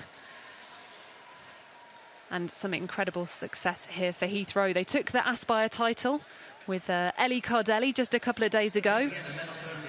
And now it looks like they've taken the senior title as well. So a really, really tremendous championship so far for Team Heathrow. And I think we referenced right at the start, Katie, that we presumed around 51.5 probably would seal certainly a medal, perhaps even the top spot. And Alia coming out there with a 52.2, so exceeded perhaps expectations as well. Yeah, no, she's had a fantastic performance here today. Really, really faultless, to be honest. She's done some great work. And lo and behold, that score is in for Jamie Lewis. It's a 13.95. So assuming your maths was right, Chris, he's done the business.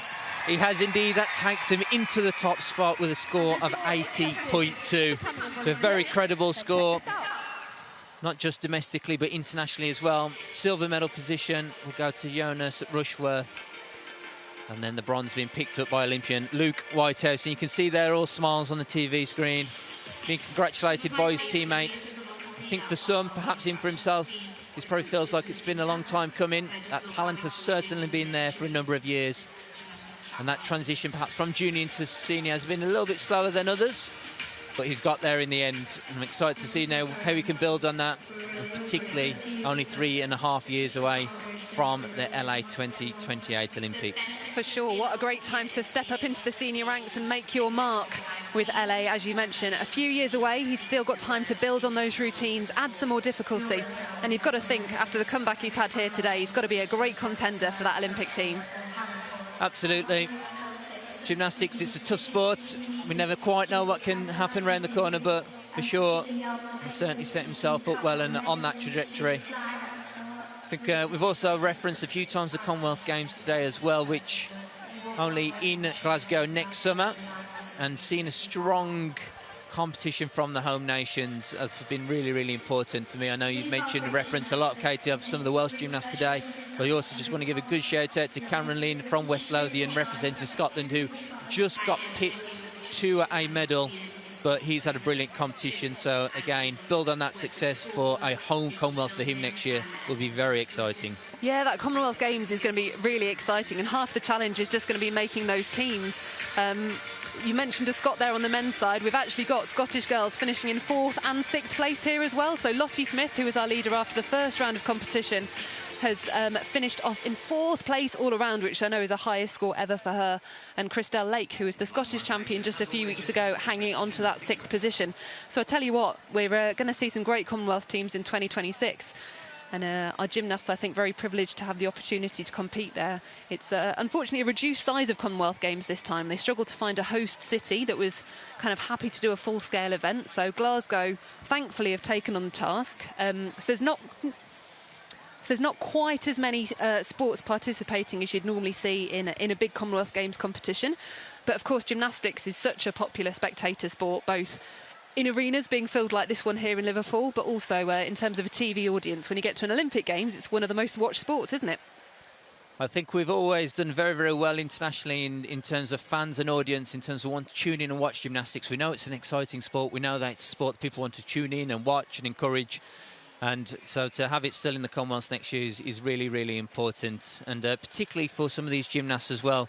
I know you mentioned that it's not as many sports as previous Commonwealth Games, but actually it's probably a good opportunity to reset, rejuvenate the Commonwealth a little bit as well. And so I'm certainly excited for it. And for these younger gymnasts as well, it's a great opportunity to compete on an international stage in front of the big arena, on the podium, which is a rarity, I have to say. We're very fortunate here at the British Gymnastics that they compete domestically on a podium, because that's not common. No, certainly not. And I think the other thing that stands out about the Commonwealth Games and that sets it apart from even like a World or Olympics, sorry, not an Olympics, Worlds or Europeans, is that it is a multi-sport event, and you get that whole experience of being in the village, and that's got to put a different twist on it too. Absolutely, it is. It's completely different to going to a World Championships and then a multi-sport event where you're mixed, you're engaging with all the different sports in usually a village environment as opposed to a hotel as well. So it lends itself very, very well, particularly as that sort of progression and that stepping stone onto an Olympics, which ultimately is where all the gymnasts want to be competing for. Having said that, Commonwealth isn't a bad level either, I have to admit. Yeah, not at all. It's always been a very successful event for our home nations, and we're lucky that we have such strength and depth across all of the home nations who do get the opportunity to compete. So we are still waiting for the official results to come in. No doubt there's a little bit of maths to do. But as soon as we can bring you those rankings, we will. Oh, we can see some young fans in the crowd there.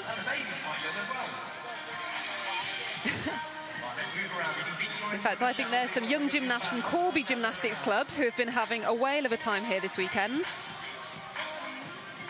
I'm also looking at the dad in the seat before, thinking, please get that camera off me. No, it's always exciting to have so many young spectators here because ultimately, if they are gymnastics fans or indeed gymnasts, I expect they might have aspirations of themselves competing at a British Championships in the years to come. Absolutely. I was just trying to just think, I mean, we've just had so many routines to see today, Katie, and been privileged to see gymnastics at that highest level. Has there been a particular favourite routine or moment for you, perhaps? Oh, good question. I mean, Alia on beam was a real clutch performance, wasn't it? The pressure was on, and beam is that piece where you really do have to do the business if you want that all-around title. So her steadiness and composure in that beam routine were very worthy. How about you on the men's side? What stood out for you? I think I'm going to be selfish enough too. The first one being Jamie Lewis on the pommel horse, because for me, that set the tone for the competition for him. It set him up. It was a big and nervous piece of apparatus. There's a lot in that routine, difficulty-wise, that could have gone wrong, but he managed to hold his nerve. He performed it excellently, and for me, that gave him that platform and that confidence to go on and secure the title today. So that's number one. And then number two, I think we also seen a masterclass on vault today by Jake Jarman. We probably don't appreciate, just because we're used to seeing it on a sort of yearly and monthly basis, but his level of vaults are phenomenal. They really, really are. He is truly world-class on that piece of apparatus, and you're quite right, we get so used to seeing it, but adding the extra half twist on that first vault in particular, we can't overstate how unusual and unique and tremendously difficult that is. It is, and just comparing that to, you know, sort of not just domestically, but internationally as well, there are very, very few, and I'm talking less than 5 gymnasts in the world that could perform the sort of vaults that Jake can. And also, what's really impressive as well, Harry Hepworth, his teammate, can also perform vaults that are equally as difficult. So I think when we look at where on the men's side the strengths are for gymnastics, certainly floor and vault are the two apparatus right now that we're excelling at as a team. It really is, isn't it? And it's been quite a shift change, that, actually, because typically, I know we mentioned Lewis Smith and Daniel Keatings earlier, we had such strength and an advantage on pommel horse, and especially now with Max having retired, we haven't quite got that same advantage that we used to have there, but boy oh boy have we got some great gymnasts on the leg events. Absolutely, and I think that's just the natural progression of sport, and gymnasts typically they sort of thrive in those environments where they can see gymnasts and doing well and performing and pushing the boundaries of the sport. And I'd like to think over the last few, certainly decade, that's what we've seen, and now the sort of fruits of the labour of that hard work from the gymnasts before them and the inspirational moments have been able to elevate the performances of the gymnasts that we see today, and they'll certainly be having that effect on some of the juniors that we've seen this morning as well, and the previous days before. For sure, it's amazing how it kind of follows and evolves, isn't it? Success truly does breed success, and when you get one inspirational gymnast like Jake performing vaults like he is, you've got no doubt that there are young gymnasts out there watching thinking, blimey, I'd like to have a go at that. I'd like to aspire to perform that vault in the future, and I've no doubt we'll continue to have years to come of great floor and vault workers as a result of their inspiration. So we've got some great scenes around the arena now. The support for these gymnasts this afternoon has been outstanding.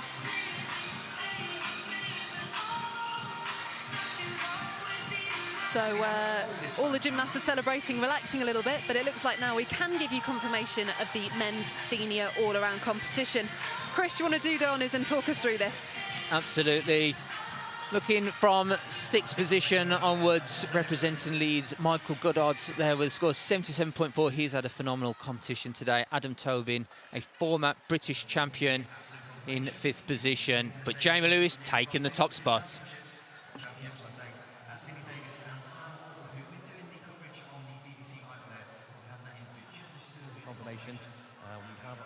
I think now we're going to hear from our British champions.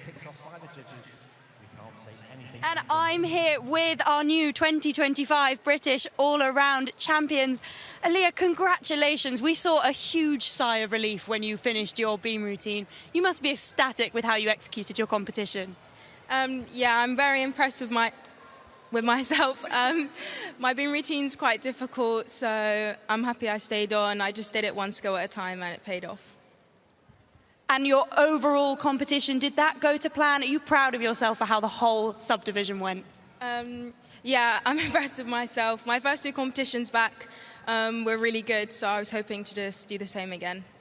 Well, congratulations, and we're joined by your coaching team, father and daughter, Vince and Liliana. Guys, you've had such an incredible week as Heathrow Gymnastics Club. What will it mean to you guys to bring all of this silverware back to your home? We're so proud. We work with a great team of coaches. It's not just the two of us. And we're so proud of our gymnasts. You work really hard day in, day out, and to come here and be successful really means a lot for all of us. I've been coaching for 40 years, and this is certainly a high point to have another British champion. The other one was a long time ago. So when Alia came back to me in September and said, Vince, I'd like to come back out of retirement, it was a joyful day, and it's been crowned by today's performance. Well done. And I'm joined by Jamie Lewis. Jamie, you are the 2025 British all-around champion. Some of the greatest gymnasts we've ever produced have had their hands on that trophy. Jamie, how excited are you? Yeah, I'm over the moon, really. So, yeah, I'm just really happy with my performance. A few errors here and there, but I'm happy to come away with the win. So, yeah, I'm super happy. And Jamie, what does this mean for your club, your coach? This is the first all-around title Woking have won since 1996, which is an amazing achievement. What does that mean to you and everybody involved? Wow. 1996? Whoa. Not like that was a long time ago. But yeah, it's really cool to, bring it home for Woking and, yeah, hopefully inspire all the younger generation coming up to just let them know that, they can do things like this, and yeah, just super happy to be a part of that. Amazing, mate, and well done, Alia, as well. Congratulations. It's been an incredible competition today. We have 2 new British champions. I think you guys have got to get ready for your medal ceremony. We've had an incredible day of competition. We're going to be back tomorrow at 11:20 for the Masters Finals. From me and Sydney, thank you to everybody watching. What an incredible day of gymnastics, and we're very excited for tomorrow.